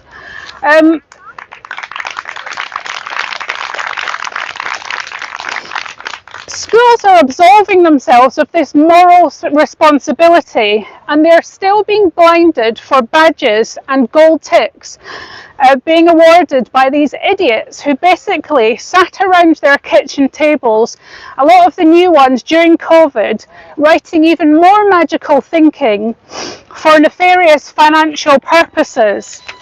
So where are we going to be in another year's time? Another 20 or 30,000 more youngsters are going to think that they are trans. Who knows really, because this is only the tip of the iceberg, the people who actually get to gender identity services. Now, teachers are assessing Fraser and Gillick competence, which is not in their purview whatsoever. And under the direction of these organisations like Educate and Celebrate, they will try and get your kid a self-referral for gender dysphoria diagnosis and socially transition them without your knowledge and block you out of your child's life and label you as a hostile. They may even report you to social services, and you can feel free to watch my video that I've done just on Educate and Celebrate, and I took the pain for you and read their book. Now, schools are actively socially transitioning kids. They're ignoring the cash review, and I know this because I am working with parents all up and down the UK, and kids are being punished in schools for correctly sexing and they're trying to force them to use these pronouns. No child should have to participate in someone else's fantasy, and it's especially difficult for kids who've got ASD and educational needs. So these parents are literally fraught with worry and beside themselves. During COVID, single-sex toilets were wiped out, gone and replaced with gender neutral. We got girls frightened to change their sanitary protection and go to the loo. Parents are being gaslighted over the status of the non-statutory guidance, and I just keep coming back again, time and time again, to this non-statutory guidance. Kids are obviously being sent breast binders by mermaids, for goodness sake. We've got mixed sex sports, and pick a dorm, choosing, whichever one you fancy on school trips and boarding houses. Private schools are the worst, and the Boarding Schools Association, we see you, I see you, I'm hearing all about you. And instead of working in partnership with parents, which is what they're supposed to be doing, they're treating us like hostile agitators and that they're the Stasi. And who will remove your kids to their new rainbow family. And everyone basically who wants to ask a question or see a bit of curriculum, see a bit of sex education is basically transphobic. These groups are also encouraging, like Jigsaw, encouraging your kids not to tell parents what was actually covered in the session.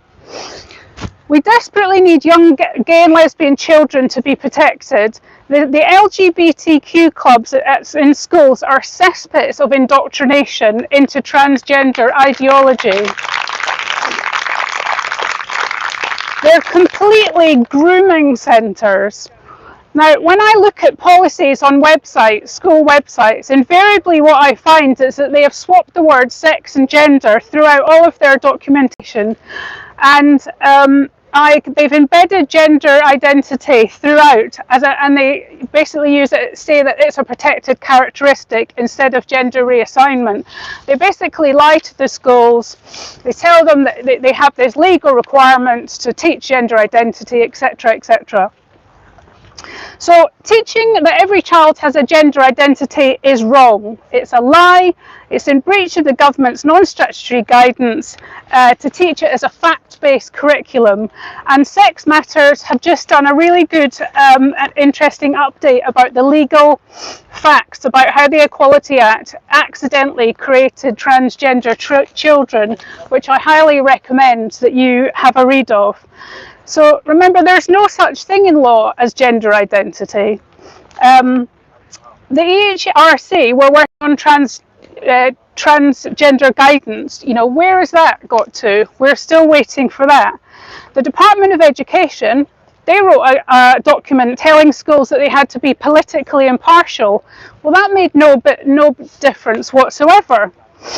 The new schools academies, which is the big thing now, they just say to me, well, none of that statutory guidance applies to us anyway, and we've consulted our lawyers and you can do one.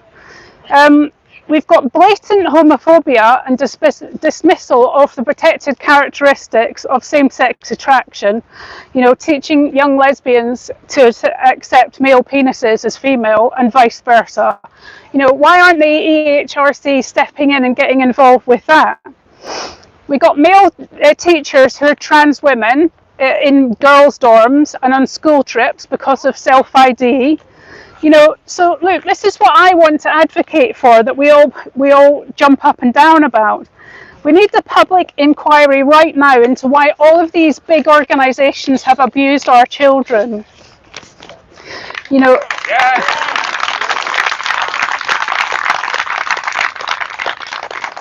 All of this is under the umbrella of equality, diversity and inclusion. And I want the door absolutely slammed in the face of every single one of these gender grifters, including the new smaller kids on the block, the cool LGBTQ gender grifters, which I'm phrasing the kitchen counter cabal of kiddie catchers, coming to an early years nursery near you, because their new thing, of course, is they want to get the 0 to 5 group to smash cis heteronormativity before it sets in.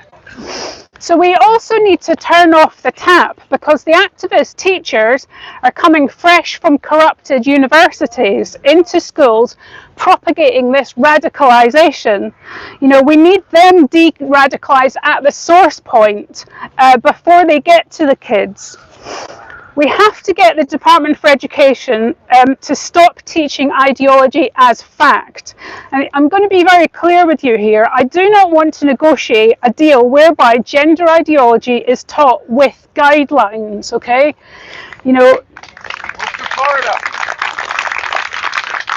I cannot in good moral conscience as a clinician act other than to fight to save children from harm. This medical scandal cannot be rationalised for children's bodies. What adults want to do with their bodies is up to them, right? But they need to step away from our children. There is no trans child. So just to kind of, in case you were having a little bit of doubt, sexual health does not have a stupendous back catalogue of scientific literature in gender identity ideology that was bin fired while you were not looking, right? That you were just missing out on, in case you were having a little bit of a panic. Now, parents, there is no more lubrication to offer you. This is the moment, everyone. This is the moment. Kelly says, if not you, then who? If not now, then when? This is the time to pile in. You have to go now, right? Everyone's got to jump up and get on board. Pile into the school, ask what's going on. Say you don't want to take part in this for your kids. And even if you don't have children, please help us on social media, lobbying MPs, jumping on threads, supporting us in the project. You know, let's just say, you know, I'm saying no to gender ideology as fact, that I'm a non-believer in your neo-religion. So thank you very much. Thanks.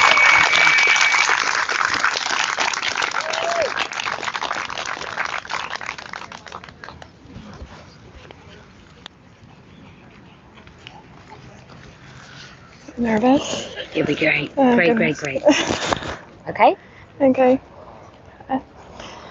Hi, I'm very nervous. I've never done this before. I can't believe I'm doing this.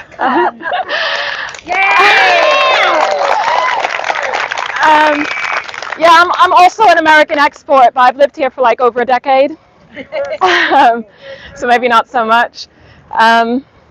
Basically, I got involved with women's rights like a few years ago after I gave birth to my daughter. Essentially, what's made me more bold and what's making it so I'm speaking now is that my daughter's called neurodivergent. You know, she's on the pathway to an autism diagnosis. She's nonverbal.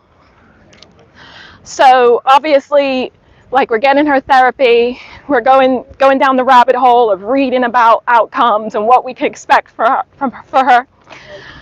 And it's piqued me a million times more because I can see that the most vulnerable children and adults who can't speak for themselves, so nonverbal children and adults, they won't necessarily be able to sign. They might do Makaton, but that depends on other people knowing Makaton, so that limits their available communication. Then there's the picture exchange program, which is called PECS. It might be that my daughter picks that up and is able to use it, but again, she's limited then by the tablet that she would use to communicate with other people. And those are positive outcomes if she's nonverbal. She might not be able to communicate at all, outside of smiling, laughing, hugging. The idea that she might not have the right to, if something happens to me, if I'm not around to look after her, that she won't have female carers, the idea that she won't be able to say no, that it won't be protected for her in law, I cannot deal with. So that's why I wanted to speak up.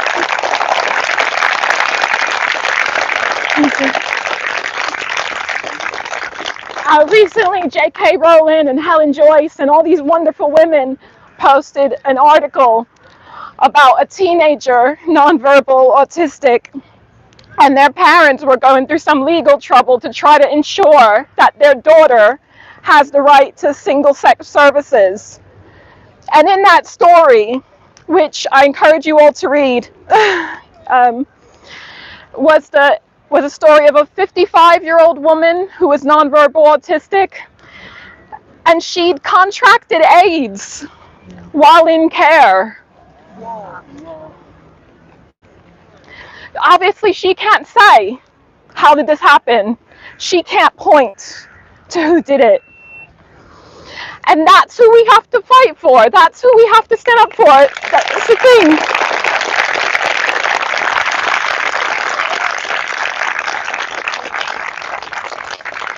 So I know that young women are typically okay with mixed sex spaces and they're the most welcoming and inclusive. I mean, according to the YouGov poll recently. No, that poll is a lie. Oh, okay. Fair enough then. But what I want to say is that even if you're personally okay with mixed sex spaces, it doesn't mean you have the right to say that everyone should be okay with it. So please think of that when you go to vote.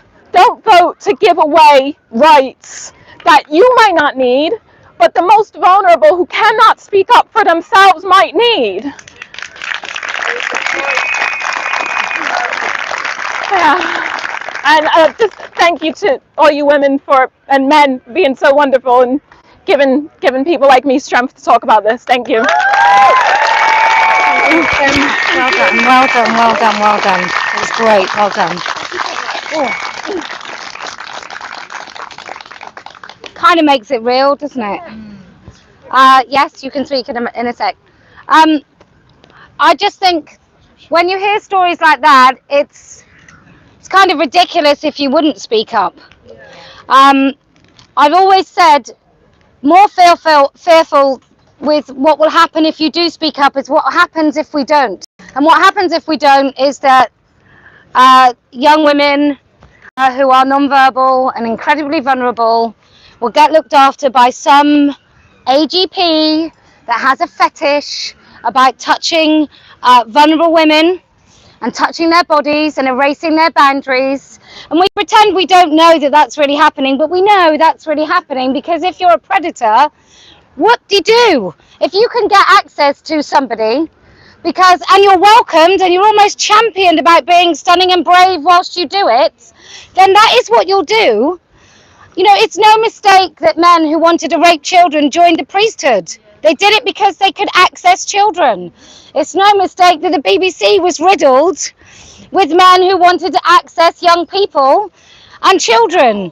Every single time, if you give an open door, these men will walk through it. So we have to close all damn doors now. Where's Kate Graham? Kate Graham, come on. You might have to listen because Kate's ever so quiet. Aren't you, Kate? I can't wait. Yeah. Love you. Famous for saying that I didn't need a microphone at a conference where I insisted that the guy on the platform was a man. Yes, you did. Yeah. I want to talk to you about structural oppression and the split between two different constituents of people who oppose trans dogma. All right? Structural oppression tells us that women are oppressed as a sex because we reproduce. We're repressed and controlled and contained by men as a class because of our reproductive and sexual capacity. Now, we've gone from a situation of overt, blatant patriarchy, which was rule of fathers through religious hegemonies. Is that the right way to say it? So you had God the Father, you had all the various fathers in between, the Pope and various other ones that I won't get myself shot for saying right now. And then in our generation, and possibly slightly preceding that, we've had a sort of transmission of that, a change of that, and it's gone over to the brotherhood. And we've seen the sexual revolution, the so-called sexual revolution in the West, which most of us now realise has been oppressive for women, that we've seen a sort of change, a transfer of power between the fathers, the patriarchs, to the brothers, right? And the arrangement is each of these men get to dominate a woman, right? And they share their domination of women, right? But some of the shit is still the same. You've still got classes of women supposedly identified as pure and good and true. That's the obedient wives, mothers, no offence if you're a wife or a mother, don't get me wrong here. And then you've got, excuse me, the whores and those who are prostituted and abused. And that's still the same shit. Now what we've got is we've got a right-wing, religiously informed opposition to the trans dogma that's based on some sort of desire to return us to the patriarchy, where a lot of women, particularly in some outback places in America, for instance, but in other places as well, where they think they had a fairly good deal. You know, if you could find yourself a half-decent bloke who earned enough money and a nice home and everything, you had an arrangement that might lead to a nice life.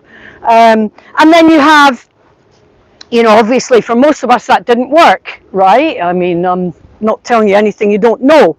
Lots of us discover after years and years that, you know, the guy we married is actually a paedophile or porn sick, or, you know, he divorces us or whatever. Anyway, so you know, you've got problems with that idyllic scene. Some of us are lifelong lesbians and we're not interested in marrying the dude in the first place, right? But you've also got a left wing then that's grown up and kind of been party to this brotherhood, right? And their understanding is that yes, women are oppressed. Now here's the thing. I remember when I was, I'm 14, looking at Engels, right? What's his book called? Something of the Family. The family, something about the family. I thought, okay, let's have a look at this communist stuff and see what's what. Now, as the goddess would have it, I just opened it at the point, or maybe I looked it up, where he talked about sexuality, and I'll never forget what he says. I can only remember the first part, but you can look it up for yourselves. He said, quote, "When a woman surrenders herself to a man." Now he's talking about sex with men. I've never had sex with men, I'm proud to say. I've no way of talking about what that might be. And I understand some of you have fun, and that's great. Go for it. The thing is, I mean, I understand vulnerability and being absolutely terrified and trembling and all that stuff that Sappho's bits of poetry tell us about with desire and intimacy.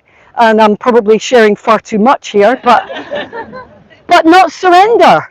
What the fuck is that? You know, that is about power, right? And so although Engels and other radically socialist feminists talk about oppression of women, what they talk about is economic exploitation of women. And you'll see them talk about prostitution as that as well, right? And porn. And you'll see them include in that, as a sort of add-on, care. Emotional care, which is of course one of the major things that a woman is expected to provide for her husband. And you know, hopefully we would do that for any of our partners, whoever we are. But it's definitely an expectation when you marry, and men are not expected to really do that, my understanding is, for women. So, you know, you've got an understanding on the left, oppression of women as based in the home and in the family as an economic oppression. You understand what I'm saying?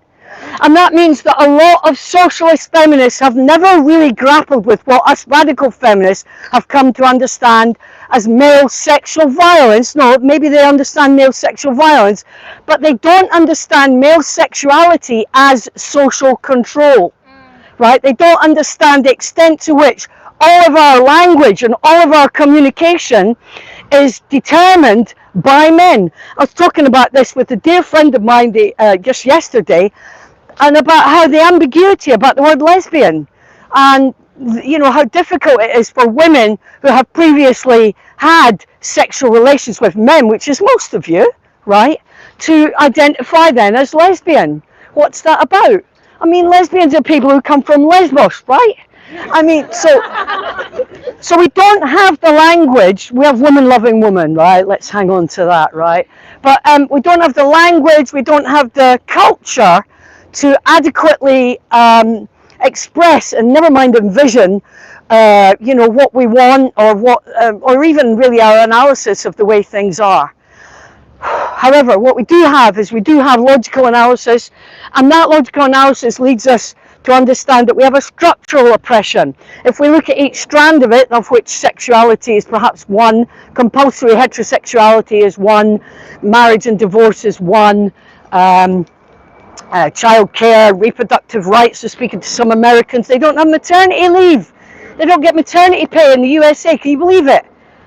Hello? Can you believe it? Women do not have maternity pay in the United States of America. I mean, how bad is that? Given that we're all born of women, right? And that each and every one of us depended on a woman carrying us in her womb for upwards of 9 months, you know. They can't actually, there's no job security, never mind no pay. They just, you know, right? So these are all strands. Then you've got the whole male violence thing. You've got the whole thing about the risk I'm taking here as a teacher, speaking out, right, trying to keep my job, right? You've got all that. You've got, these are all strands of the cage that encases us, right? Now the socialist feminists understand massive parts of that cage. They understand about divorce. They understand about housing. They understand about universal credit. They understand about childcare. They even understand about violence against women. There's lots of aspects of that that they understand.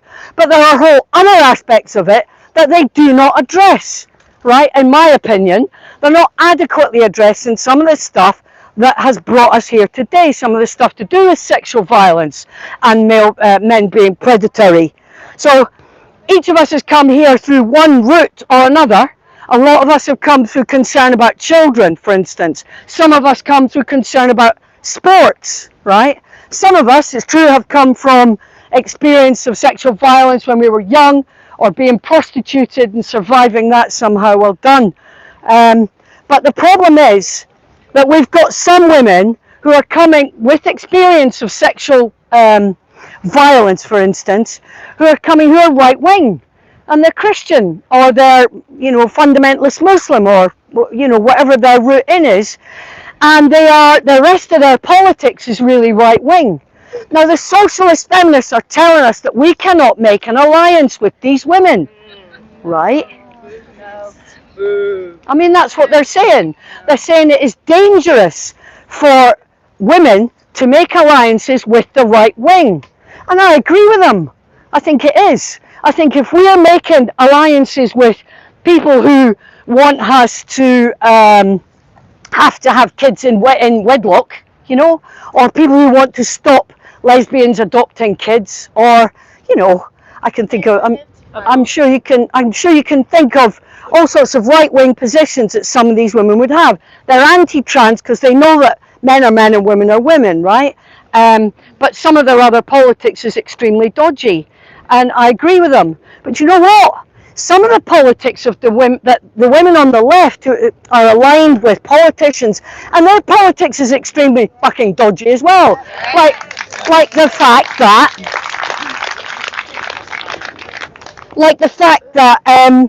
the Labour Party in this country, which has just gone down the fucking shithole, hasn't it? But how long has it been there, on the bloody rim of the ball? I mean, they've set up some Labour councils, have set up so-called safe zones, right? Places that are safe for men to proposition women for money, right? To abuse them. Places in, I think, Sheffield and Leeds, am I right? Women have been murdered, right? Women have been prostituted and murdered in those places, right? And it's like, hang on a minute, how come tax and marriage law is important, but prostitution isn't? How come it's okay for us to refuse to ally ourselves with folk who want to imprison women in marriage and make divorce really difficult or whatever? It's not okay for us to identify with them, but it's okay for us to identify with people that want to set up prostitution zones, right? With people that want to legalize whole swathes of pornography, right? Now, I mean, yeah, God knows we all want to have friends and fit in and everything, even I tried to do that. Love you, right? I love you, right? There's a couple of people I begged them to stay so I could look at them, and you're here, girls. But we have to, like so many people have said, we have to stand up for women, because if we don't, who will? I was really lucky. I was brought up by a woman who was quite fierce and wonderful in her own way. And, I'm quite old now. And I remember, I don't know how many of you remember, but do you remember when the Shah of Iran got deposed? Right. Well, I remember we had a Women's Liberation Conference. There was loads of socialist feminists running around telling us this was a great thing. And because I knew nothing, I was like 19 or something. Scottish, white, what the fuck did I know? Anyway, about Iran, nothing. So, I mean, and I went home to my mum one evening, and I said to her, oh, this is really good, they're having a revolution, and, it's going to be, and she just said to me, do you think this will be good for women? That's what she used to say. And she used to love looking at me, kind of, trying to work it out. And that's what I think we all need to be asking. Do you think this is going to be good for women? Now, this is a single issue campaign. It's fought on many different fronts, right? But but it's a single issue. It's about whether sex is an important attribute in law, in policy making, and in civil society. Sex is being completely dismantled, and with it, women's rights are being dismantled across the world, across Europe, and in international treaties and so on that, you know, to which it used to be really important. It is hugely significant for us as women, but it all hinges on the fact that we accept that men run this place, right, and that we are controlled by men massively more than we realize, right? And you know, the porn industry, I mean, the porn industry, here I go wandering off into the fucking porn industry, makes more money than the whole of the fast food industry in North America. Makes more money than the car industry, the automobile industry in North America. Lots of the guys, hopefully not the guys that are here, hopefully not all men, right? Hopefully not all men, but I don't know, right? These guys use this shit, and what are they using? They're getting off on women being humiliated and tortured and raped. They're wanking off to that. Now these are men that we work with, that we get on the tube with, that we walk past in the street. Now most of us come to the realization of the mess we're in gradually through our own path. However we come into women's liberation, that's our path, right? But those of us that are radical feminists are here at the hub. We see the connections between pornography, prostitution, the lack of childcare, the economic mess that we're in. So the fact that we couldn't until the 1970s, I think, get hire purchase in our own name in this country. The fact that, you know, simply prior to that, I think the 60s possibly, we couldn't even have a bank account. The fact that, as you know, 100 years ago we couldn't vote.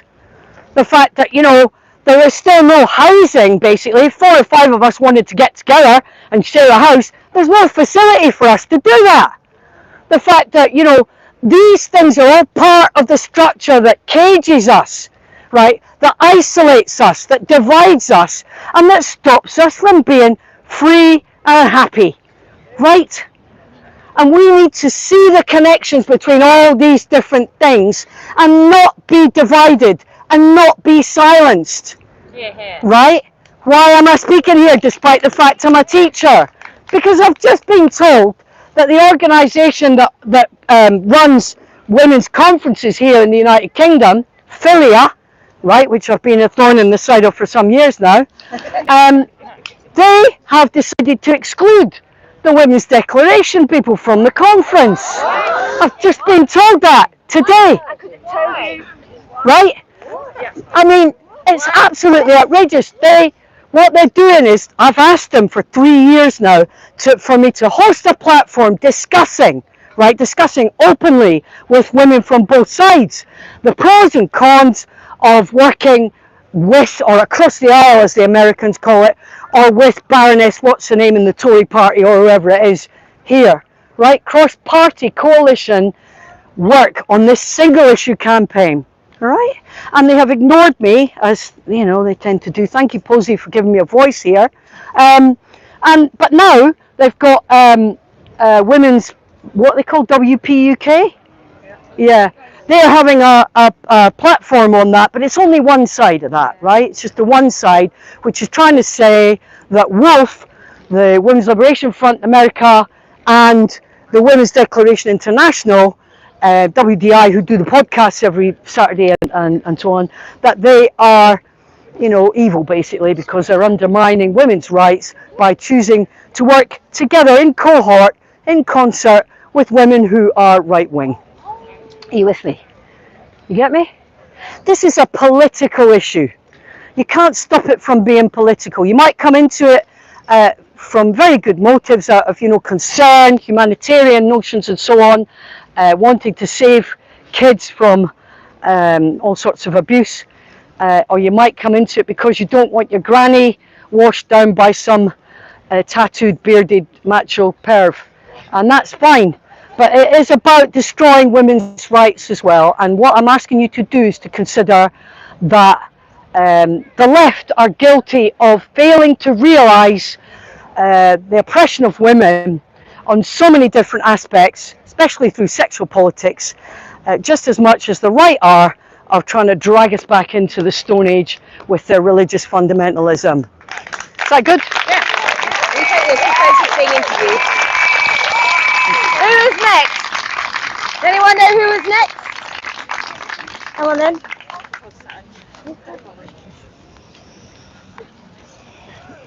Grandmother, mother, come here.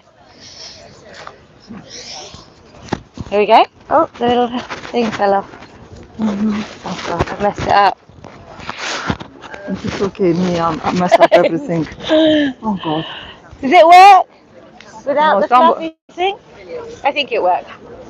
Let's see if anyone comments that it doesn't work. Okay, have a go. Okay, so I will try to speak loud, as I'm told. So, and God help me, because I'm totally opposite. I believe in God, and that's I have to come out with this one. I do come to believe. I really do believe in Him, and the thing is that I'm here. I have to apologize to all of you because I'm Christian. I might instead of swearing, I pray. Yeah. So I might, since the swearing was allowed, I hope the praying is allowed too.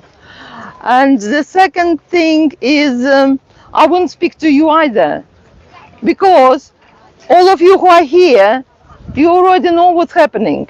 And for me, you have to, as well, another apology that I might have speak nonsense because I don't know what I'm speaking about. Yes?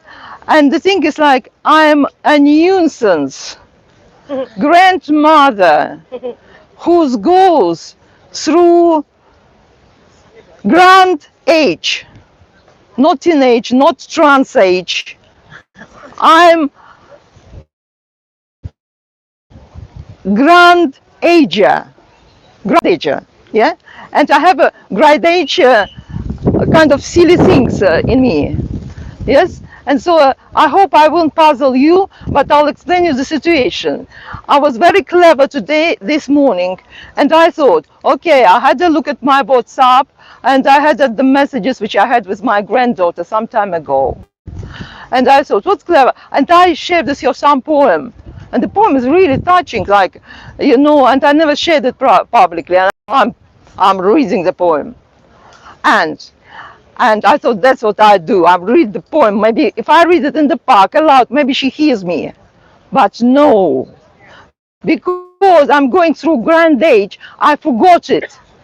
I forgot the phone at home. I forgot the phone at home. And the thing is, people, even men, can understand me now. People who don't feel like man or trans, whatever, trans man, trans girl identifying as trans, whatever, they all understand me.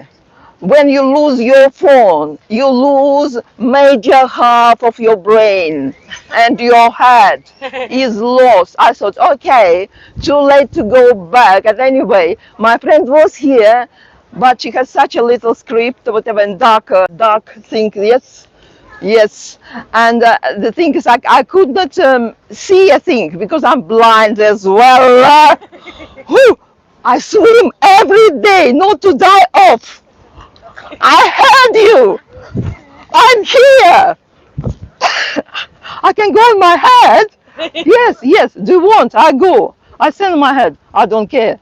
But you see my legs. If somebody kills my head, I just go in my head here. Yes. And the thing is, like, I can't fly yet, but I'm here. Next time maybe I flop my Anyway, I'm stupid. So I made the point. Yes, I am like this. I'm stupid. Yes, and the thing is, like, I lost my heart as well. I lost whatever is there. Lost. So I thought, how can I go without heart? So what do? I found as a grandma, I'm not buying any stickers. Okay? I made it up from the leftovers of papers I had at home. So I'm doing it stickers, and I thought, okay, since I was inspired by this grand painting of the rainbow, rainbow, rainbow, rainbow, rainbow, rainbow, rainbow, rainbow, rainbow, rainbow, in my heart, sunshine, rainbow, rainbow, rainbow, rainbow, rainbow, rainbow, rainbow, rainbow, rainbow, come, come, tell about butterfly, not a butterfly, tell about ladybird, tell about ladybird, she's got a pictures of ladybirds, we were chosen by the ladybird, ladybird, set on you and set on me, come, because you're beautiful, come here, because they'll look at you, nobody would look at me, I'm stupid, I've got no looks, look at me, for beauty, come, come. A ladybird landed on me and then the ladybird landed on me. Come here on the camera, my granddaughter, other granddaughter would see, she wants to be seen, don't you, you? Me? Yes. No, I'm alright. How are you alright? You, so everybody wants to see you, not me. They've seen me. She's done it. She's done it. I know. I heard you. But I want. See you too. Okay. So my other granddaughter, 8 years old, already heard about asexuals. Yes. And the thing is, because after we watched the film, she told me. She knows. They discuss it with the girls. Everybody discuss it. Everybody knows everything in London. It's not hidden. And the thing is, and she knows that my other granddaughter was lost because of, I'm afraid, of this ideology. I told her. And she said to me that she's very sad because she can't see Maya. Maya, that's the name of my granddaughter. And that's why I'm speaking to camera. Maya, where are you? Maya, my daughter Masha, where are you? Where are you? Come to me. Where are you? I didn't see my granddaughter for 2.5 years. More than that. 1st of January it was announcement. But before this, it was lies. I saw only shells of them. It was even the last time I saw them because it was secrets behind my back with the help of a private school who has still these things in their website, the lectures they had. Yes? And the police, with the help of police, with the help of social services, they stole my granddaughter from me. Maya! Maya! Come back! This is your sister Katerina. She drew the rainbow and she told me to tell you, and please love your sister, she misses you. She misses you. She misses you because she misses you. She loves girls who are older. And she posed them and she told me to tell that she drew it for you, and so you're back. She knows that I miss you. Everybody knows, the whole world knows how I miss you. You're on the internet, that's why I speak to the camera, because you're on the internet and I lost you. And I lost my daughter for you, because my daughter loves you so much and she was told that you're not strong enough. If you hear that you can't change into a boy, then you will kill yourself. That's why police was involved, because they said that your mother, who does not listen, who does not hear, because all these kind of psychiatrists, you know, which were there, which will give pills. Speak to us. I will speak. Why do you want me not to speak? No, it's not that. It's just that this will be a recording. But let it be recorded. Yeah, it might not reach them enough. Whom? It might not reach Maya, your daughter. If it will not reach my granddaughter, I am here. I am here for every granddaughter. It's not only me. Right. I know, I'm here. You know, I'm here not only for her. I'm here just because of you, because I feel good. It's my third time being here, and I feel very good. And of course I speak to you, and the things like I speak to other people as well. But of course I want to know people, politicians as well, what's happening, because you can't take, it's an empty heart there. I had to draw it on myself. And this is a rainbow. The rainbow is made from the colors. The rainbow is a sign of covenant of God. So he would not destroy this earth up because of the horrors which are happening here. Because it's a really horrible things happening. And these are the colors. This is blue, this is dark blue. And when the colors are mixed and they're in the sky, it's a rainbow. And it's God's creation. And so we are. And I would never stop being a mother. I would never stop being grandmother. And I would always be with you. It does not matter whether I'm here or if I die, but I want to change the line, because that's the truth. Girl is a girl and boy is a boy. Okay. Thank you. I'm going to take this because there's lots of people still waiting to speak and we've gone on over a bit. This lady next. Oh. Can I just try and put this thing on? Oh, it's fluffy. This lovely thing is probably making a terrible noise. I don't know how this goes on, so I'm just going to stick it on. Let's do the sticky thing. Hello everyone, you alright? All having a good time? Sorry? Thank you. I love your hair, by the way. Amazing. Okay, I did have a speech planned, but so much has been said, I'm just like, right, okay. Things I want to speak about. We're saying right to the government, we're saying about party politics. Look, at the end of the day, they're all dead in the water. Right, left, centre, up, down. We've got to start afresh, and this is fresh. This is what matters. So have the courage to tell the ones at the top, jog on, mate. You don't stand for anyone. Look, I'm right wing. Conservatives don't speak for me. They're a bunch of useless idiots. They're pandering to identity politics. They're pitting us against each other, and it's wrong. Now, I don't care if you're Muslim or Christian, pagan like myself, atheist, anti-theist, whatever. Who cares? What matters is what unites us. We should be able to speak civilly and properly. We should be able to hear things that we don't like to hear in order to discuss things properly. So more united, less division.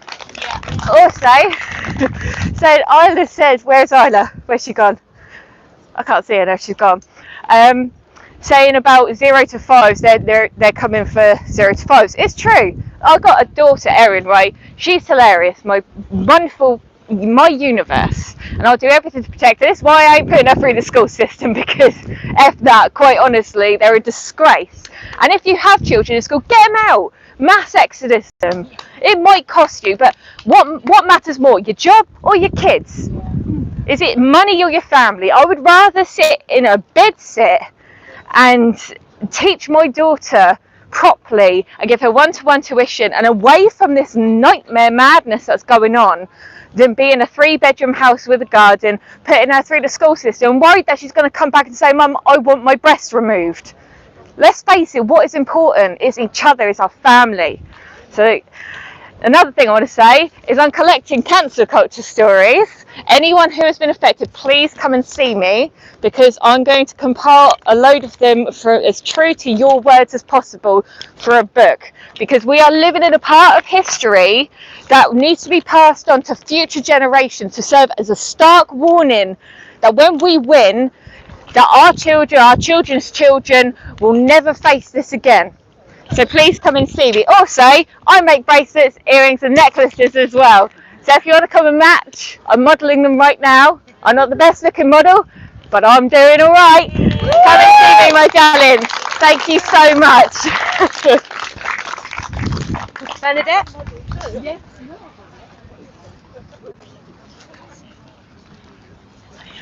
Put this in. Right. Okay. Right. Where? Yeah. Hi. Hi everybody.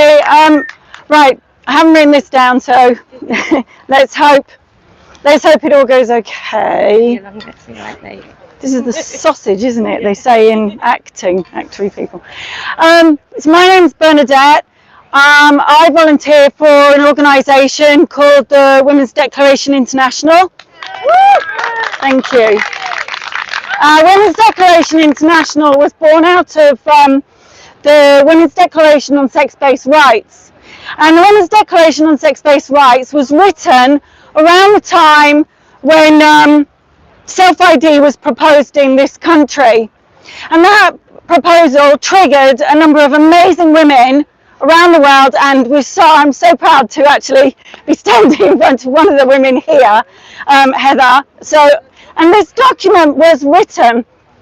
So these women, they looked at the international conventions that they've been put in place to protect women, and the laws that the countries who sign up to those conventions have put basically for women, and I'm going to say it, the extra laws that have been put in place for us, kind of laws that are based on the fact that we reproduce. So if we're at work and we get pregnant or we have a baby, we're not discriminated against. Laws have been put in place for when, like historically, culturally, women are considered possession and property that is passed from the father to the husband, and the laws that are there to stop that kind of practice happening. Laws that are put in place because of the massive amount of historical information, and we know that women suffer certain kinds of violence and in certain kinds of situations, and so there are laws in place to keep sex separate so that we can be safe. And these women put together this amazing document called the Women's Declaration on Sex-Based Rights. They took CEDAW, which is the Convention on the Discrimination Against Women. They looked at those articles, they looked at those protections that are based on our sex, and they worked out and described and showed the world what would happen if it was changed to gender identity.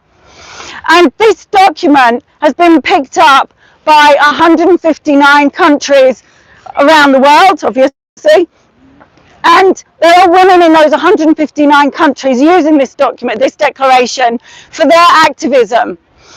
And we ask everyone to sign this declaration. Some of these women are quite isolated, and the fact that there are signatures, the fact that they can look and see all these people, all these names, to an idea, to a belief that women's rights are important and based on sex, really helps them.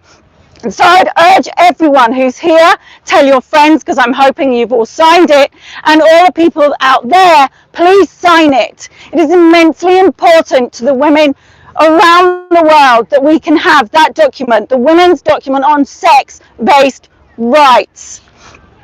And we are a non-partisan organisation. We cannot align ourselves to any political side, ideology, whatever. We have people, women in countries around the globe who navigate different political landscapes, and we cannot put on them a way of making it work for them. So some women don't even have sex-based rights, they don't even have rights. So they are building rights for women, and they are using the declaration to make sure those rights are sex-based. And some women, they are pushing back against the erosion of our sex-based rights, with gender identity. And so I just wanted to say, please sign the declaration. I know you hear an awful lot about WDI. We are an organisation that promotes the declaration that helps women around the world to secure our sex-based rights. I don't understand why it's so controversial, but that's it. Please sign it and help us fight. Thank you.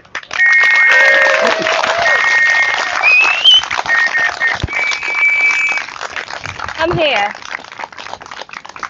So we've got someone to speak now who doesn't want to be on camera. So if you just come here. Yeah, come around that way. I'll put the microphone on you. Okay. All right. Hi everyone. This is my first time here, even though I've been listening live every month since it started. And I just wanted to say a couple of things in terms of advice, things that you can do. I'm a science teacher. I'm a school governor. Be a governor. That's one way you can actually change things in local schools, apart from just writing on behalf of your own child or going into school speaking to the head teacher. As a governor, you can actually look at the policies that people are bringing in and actually question it. And that's one direct thing you can do to make a massive difference. It does have commitment Great time, but do it. advice. Yeah, That's what you wanted to that's say? all I wanted to say. Oh, thank you so That's much. all right. Thank you. That's all right. Anyone else got anything to say? Come on, Menno. Where's the what gone? I've got the fluff in my pocket, but I can't get it on easily, so I think that would be like horrible noises. I think it's working okay. So you're not allowed to talk about your penis, okay? All right. Or anybody else's penis. Can I sing about it? No. Anyway. Hi everyone, it's Menno. Right, various women have spoken about looking at the bigger picture and seeing the connections between various things that are happening. I want to draw attention to some of the individual cogs that have caused us to be where we are today. And one of those cogs is Dr. Polly Carmichael. She took on the role to lead JIDS at the Tavistock in 2009. 2009. The early intervention study, as in experimenting on kids with powerful drugs that castrate men, they call it an early intervention study. That started in 2011. That's 11 years ago. In 2012, Russell Viner, who is a professor and a hormone specialist who worked on the early intervention study, said publicly in the press, "We are dealing with the unknown." In 2015, Dr. Polly Carmichael herself said it was disingenuous to claim that puberty blockers were fully reversible. That was 2015, and they knew what they were doing. She also acknowledged in 2015 that most prepubescent children will outgrow their gender dysphoria when they go through puberty. They knew, and yet they plowed on. In her experience, she said, and this is one of the reasons why I'm so passionate about this, she said these children are more likely to be LGB than T. And yet they plowed on with a program to trans away the gay. If that was known then and acknowledged publicly, why did they go ahead? Why did they think it was a good thing?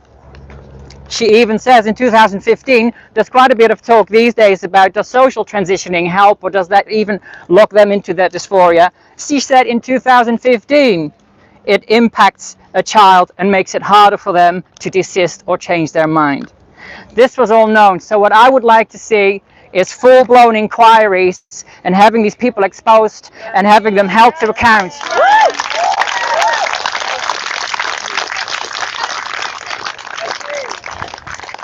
After the Second World War, there were various legal actions to hold people to account. They had the Nuremberg trials specifically to focus on the medics and the doctors and how they experimented during or in the concentration camps. I want to see something similar here, where we have mermaids, gendered intelligence, Stonewall, all of them, all the individuals named and held to account.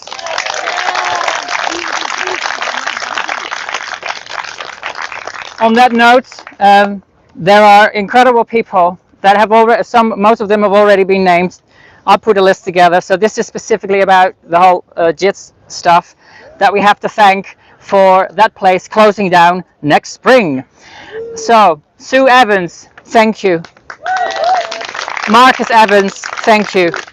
Sonia Appleby, thank you. David Bell, thank you. Kirsty Entwistle, thank you.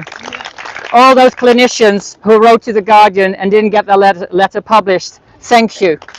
All those clinicians who quit, thank you.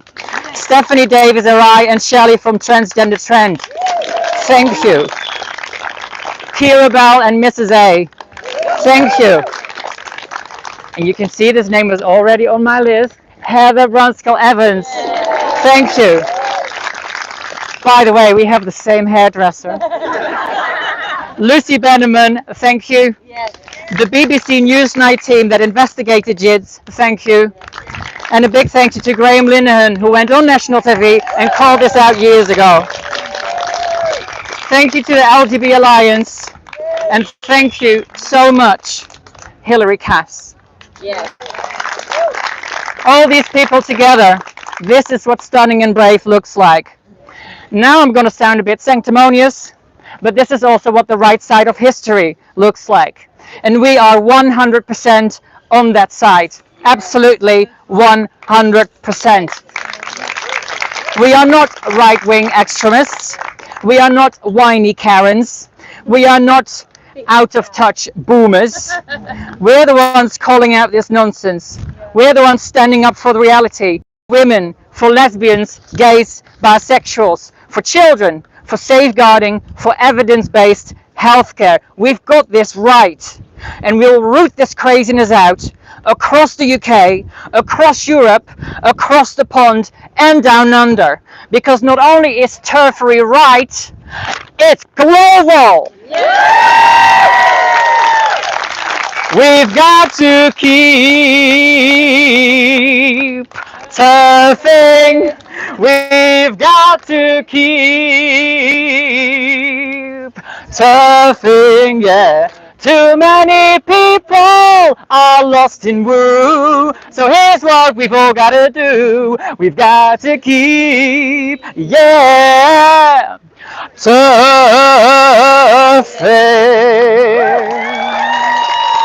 Thank you, Mr. Menno. Are there anyone else who's waiting? Anyone else waiting? Okay, so I'm going to have a very quick. I want to thank everyone here for their patience. How long has it been going on now? It's absolutely hours. So I'm not going to say very much. I just want to say that it's so great to see so many people each month, more people coming to my second favourite place in London. But can you guess what my first favourite place is? No. It's a woman-only space. It's the Kenwood Ladies Pond in Hampstead Heath, and I've got some facts to tell you about the ladies' ponds. I don't know if you know about the ladies' pond. So in the 17th century, the two streams that ran through Hampstead that met together to make the Fleet River, which goes underground London to Fleet Street. In the 17th century, they were dammed to make 11 reservoirs, 8 on the Hampstead side, 3 on the Highgate side. And from that time, people started swimming. Oh no, then they used it for drinking water, but very quickly they had another plan for the drinking water and they became swimming holes. So in 1804, William Blake, in his famous poem Jerusalem, said the ponds where the boys bathed, the ponds where the boys go to bathe delight, because it was just men in those days that had the freedom to swim. And yes, well, women didn't swim then. I mean, even at the beach, you had to go in your whole cabin and all your clothes. So women didn't swim there until well, in 1893, a public swimming pool was opened for men, and that is where the men's pond is right now. And by 1902, we know that on Wednesdays, women were allowed to swim there, and the men weren't allowed to swim there on that day. By 1925, women got our own pond. And if you Google it, there's a fantastic swimming club of women called the Excelsior Club. And there's, in Bishopsgate Institute, there's a whole archive of photographs of these fantastic Edwardian women, 1920s women who would go there and swim. And that was when the Kenwood Ladies Pond Association was created. And one of their stated aims still today is to provide a place just for women to swim, but they seem to have forgotten that what a woman is. All the time since 1925, the ladies' pond, actually all the ponds, there's been pressure on them to close. Even in the 1990s, the official advice of the government health advice in this country was that cold water swimming was bad for women's health. And that's why in the 1990s, and now of course we know it's wonderful for women's health, it's wonderful for menopause, it's wonderful for everything. 2004, the City of London tried to close all the pools down because of cost, and the swimmers did a judicial review to save the ponds, and they saved the ponds. Then they did. Then they introduced charges. The machines were vandalised, but people didn't really pay. December 2017, the City of London, led by Edward Lord. If you don't know who this guy is, look him up. He's in the Masons, but he's non-binary. I don't know how that works. But anyway, so he led the charge to make the women's pond inclusive. And so now, any man who says he's a woman can just rock up there and swim. In 2018, I think, was a group of women called Man Friday. They went to the men's pond. They did an action, and it was fantastic. It got in all the newspapers. But the fact is, nothing's changed. This sort of India Willoughby posts on Twitter pictures of himself in the ladies' pond to troll us. He says, "Come and say hello." Well, if I was there when India Willoughby there, I certainly would come and say hello. Okay, so what are we going to do? I'm not going to tell you on the camera what we're going to do, but I have a plan. Along with a few others. Where's the action? I'm joining. Well, I'm going to tell you later, but not in front of the live stream. So after, I'm setting up a WhatsApp group. It's not for chatting. I'm just going to take your contact details, and I need a group of only women. Thank you, men, for supporting us, but we don't need you for this one. It's just women, and I'm going to collect a database. I need 100 women. Okay, I need 100 women ready to pounce on a particular day. So I probably need 150 women to make sure. So after we turn the camera off, here, Swimming for Women it's called. It's a slight bar, just standing for women. We're going to do Swimming for Women. So afterwards, please come up, give me your number, and I'll put you in the WhatsApp group. I think Pose is still busy, so I'm going to say goodbye on her behalf. Thank you everyone for coming. What's that? We got another one. Got one more.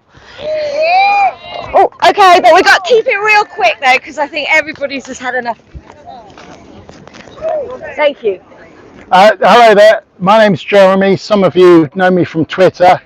I'm not the least bit important, but what I want to talk to you about is, and that's education for young girls. 3 weeks ago, I had a phone call from my 12-year-old daughter after school in a state of some distress, and she said, "Dad, they're teaching us things in PSHE that I know are not true," and I wanted to stand up in class and scream, but I wasn't able to do so. This puzzled me somewhat because we'd been to see the school previously, and they had promised us that they were not going to be teaching gender identity as fact. So I was very interested to see what were these materials that they were what were they presenting. So what I'm going to do is I'm actually going to read verbatim from those materials. And this is a girls' school, by the way. This is an all-girls school in London. Very good all-girls school. And I'm not going to say the name because I'm still in the complaints process. So the material said, by the age of 3, most children start to display gender-typical behaviours.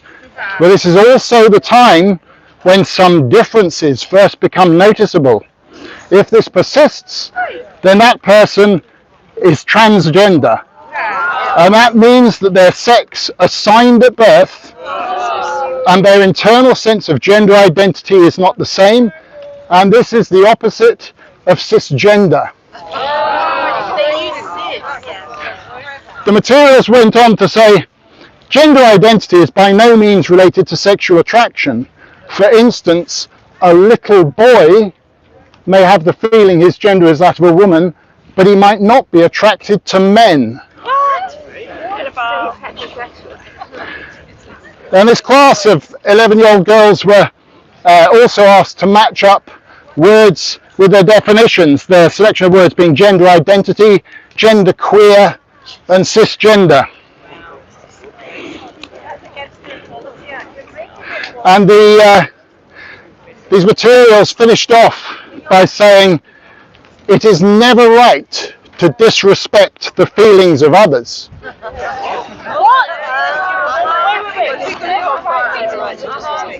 And it also says, nor is it right to shy away from discussing something simply because it makes us uncomfortable.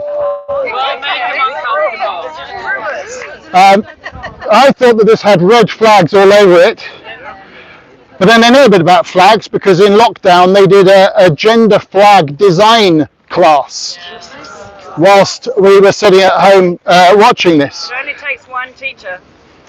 And remember, this is a class that is entirely made up of 11-year-old girls, and then predictably you then had the entire class on Google looking up the definitions of every sexuality for which there was a flag in the materials. This was also around the same time that when they did a PE class over Zoom, the exercise that they asked the girls to do was to design a sports kit for transgender athletes. Presumably the message here is, you might not be able to beat them, girls, but at least you can sew them an attractive uniform. So far our complaints on this have fallen largely on deaf ears, and when they've come back they've said they have to teach this because of the Equality Act, but the government guidelines say, specifically with regards to the Equality Act, the content of the school curriculum is exempt from the duties imposed on schools in Part 6 of the Act. But more importantly, Miriam Cates in Parliament only a couple of weeks ago said, gender ideology is a belief system that claims we all have an innate gender which may or may not align with our biological sex. However, it is not compassionate, wise, or legal to teach children that contested ideologies are facts. Right. Yep. That's right. Now, as I say, this is the school that had promised us they weren't going to teach these things. So what I would urge parents to do is check on the materials that they are actually being taught, because we went to the consultation and we were told this was not going to be taught. So check to see what they're actually being taught and not what they're told, not what you're being told is being taught. Because we have to speak up about this. And to your point, we have to raise it with governors as well. Make formal complaints. And now's the time to put a stop for it once and for all.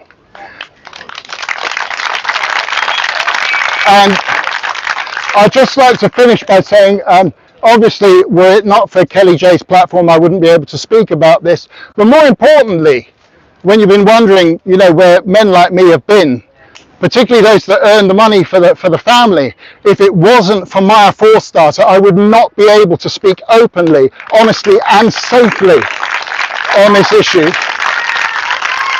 And perhaps most importantly of all, it's the work of all of you here that has elevated this politically so high now that if anyone dares challenge me on these views, I can say that my views are shared by the Education Minister, the Sports Minister, and the Health Minister, and that's down to you. Thank you very much indeed. Oh, yeah. So there's if you just wait, you come first. Okay. If you just, and then we'll get you here in a minute, okay? Let me, oh, you've got your own mic. I have. Oh. Come and stand over there a little bit. Where do you want me? There, perfect. Okay. I'm going to be quick because I can't stand up for very long, so that's good news for everyone at the end of the day. Hi everyone, my name's Claire. I've got my own YouTube channel. It's called Claire Feminist. Do have a look. particularly if you're interested in safeguarding. There are loads and loads of videos about safeguarding and how to challenge the gender cult. And I just want to celebrate the fact that we got that incredible historic news about the Tavistock and Portman Gender Identity Service for Children closing this week, which is just absolutely brilliant. And thank God for Dr. Hilary Cass. We weren't expecting her to close them down right now, but actually if you read the interim review, she does say in it that we need a fundamentally different service model. This is where all of you come in, because that fundamentally different service model, I'm talking to Heather Brunskill-Evans about the Tavistock, I love it. That fundamentally different service model will in part be influenced by the things that are said at the board meetings of your local NHS Foundation Trust, at your local health and wellbeing boards, which are run by your local authorities. You must get involved at a local level and make them defend the choices they are making with a limited budget. They've got a limited budget and they've got to fund cancer care, they've got to fund maternity care, they've got to deal with, you know, emergency departments that are completely overwhelmed, and now they're going to have to fund the regional gender centres. And we know that the evidence base is very poor and of very low quality. It's going to be very difficult for them to argue that they should be giving money to a service that has very poor, very low quality evidence in support of it. So get involved locally. I'm going to do some videos about how exactly to do that in your local area. If you want to know more, watch my videos or get in touch, send me a message. I'm Claire OT on Twitter. Sorry? Channel going? It's Claire Feminist. So thanks very much, and thanks Kellie-Jay for giving us all a platform to speak. Thank you so much. Yeah. Welcome, my love. Well done. Where's that lady that wants to speak off camera? Right, so if you come and stand this side, I'm going to give you the microphone though. All right, that's fine. Okay, you just speak there. Lovely, thank you. Okay, I was not expecting to speak, but the only reason I decided to speak is because I think we need more young women speaking about this issue, because maybe we might understand some things, and no offence, we might understand some things that are in the context of our age that older people may not. Because I'll be honest, I'll be honest, when I first saw your channel, I thought, gosh, she's pretty rude, but she's speaking the truth. And why am I saying this? Because, well, when I was in my teens, I used to watch a bunch of androgynous men. Like, there's this YouTube channel, maybe young people might know, it was, I can't remember, I think it was called Androgenetics back then. A lot of these men, they call themselves androgynous, but they like to wear a bit of makeup, hair and all of that. But now, basically everyone on that channel has now become a, well, quote unquote, trans woman. And I want to say this, so there is this other person I'm going to talk about who's on YouTube. I think they're called Shapeshifter. Does anyone know them? Yeah. So the reason why a lot of them are doing it is not because they actually feel like women. It's because they feel that, well, I'm a man who's dressed up as, I don't want to be a man in a dress. That's so gross. So that way I'm going to become a woman. That's what I'm going to do. And another reason why they do it is because they want to increase the amount of people they can sleep with. So there's the way I like to approach this, because I still do feel a lot of compassion for trans, because I could have gone down that path. I really could have. I didn't know. Perhaps because I ended up exploring the religious path. I'm not here to talk about that. I'm here to talk about that just because you have a different experience with what it means to quote the stereotypical way of being a woman and man, doesn't matter. What's wrong with being neurodiverse? What's wrong with explaining to people a different way of viewing the world? So if anything, I actually feel the fact that people who are feeling different, they're being brought down this whole medicalization path. These are people who otherwise had something very, look, I'm not talking about the pedophile ones, I'm talking about the ones who are just genuinely just feel a bit different in this world. They have something unique to offer to this world, but they're being shut down by meds. So anytime you come across someone who's a D-trans or close to going that path, listen to them, because they may say something that perhaps you haven't considered. Thank you.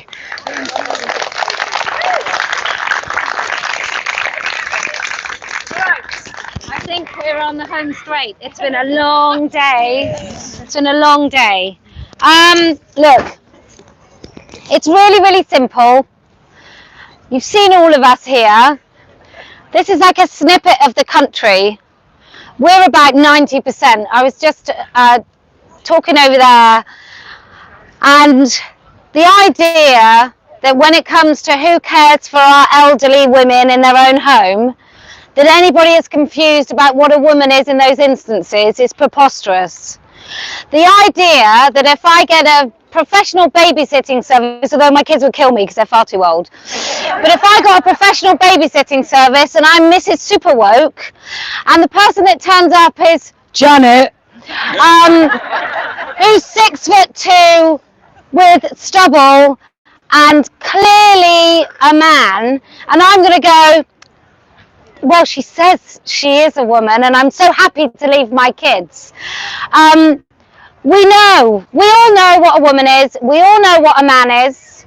If you want to be more part of what we do here at Standing for Women, and you want your own local group, you go to local@standingforwomen.com. The thing I most want you to be is the billboard, and I'm so happy that so many of you are the billboard, because those train companies, bus companies, billboard companies still won't take my money, mainly your money, but actually my money. They won't take it. So we have to make sure that when a young family is walking past and they see woman, adult, human, female, what is that? We want to start the conversations. Some of you have got brand new female The Real Thing t-shirts, thanks so much. And there's a few with untoward about paedophiles t-shirts. Thank you very, very much. But what we do here is plain messaging, speaking the truth, as if the last 10 years of nuttiness has not happened. I hope to see every last one of you in Brighton. It's going to be epic.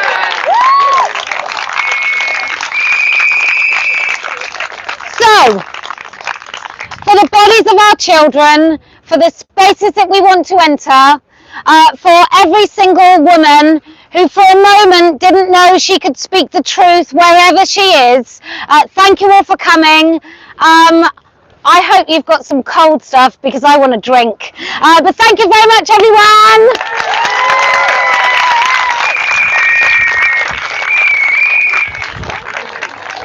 Oh shit! Oh shit! Who did that? Who said that? Fucking, oh my god! Okay, right. I knew there was a way I was ending it. I was all. Someone said, the documentary guy said, we just want to do this hero shot of you, and went to explain it, but I just got stuck on that they want to do a hero shot. I was like, okay, let's do that. Okay.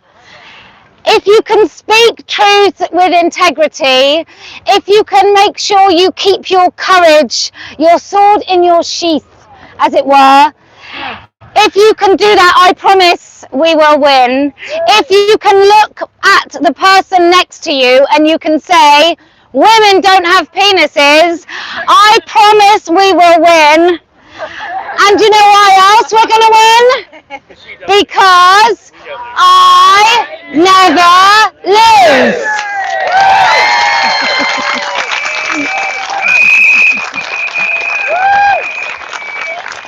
Oh, thank you. Thank you, whoever reminded me.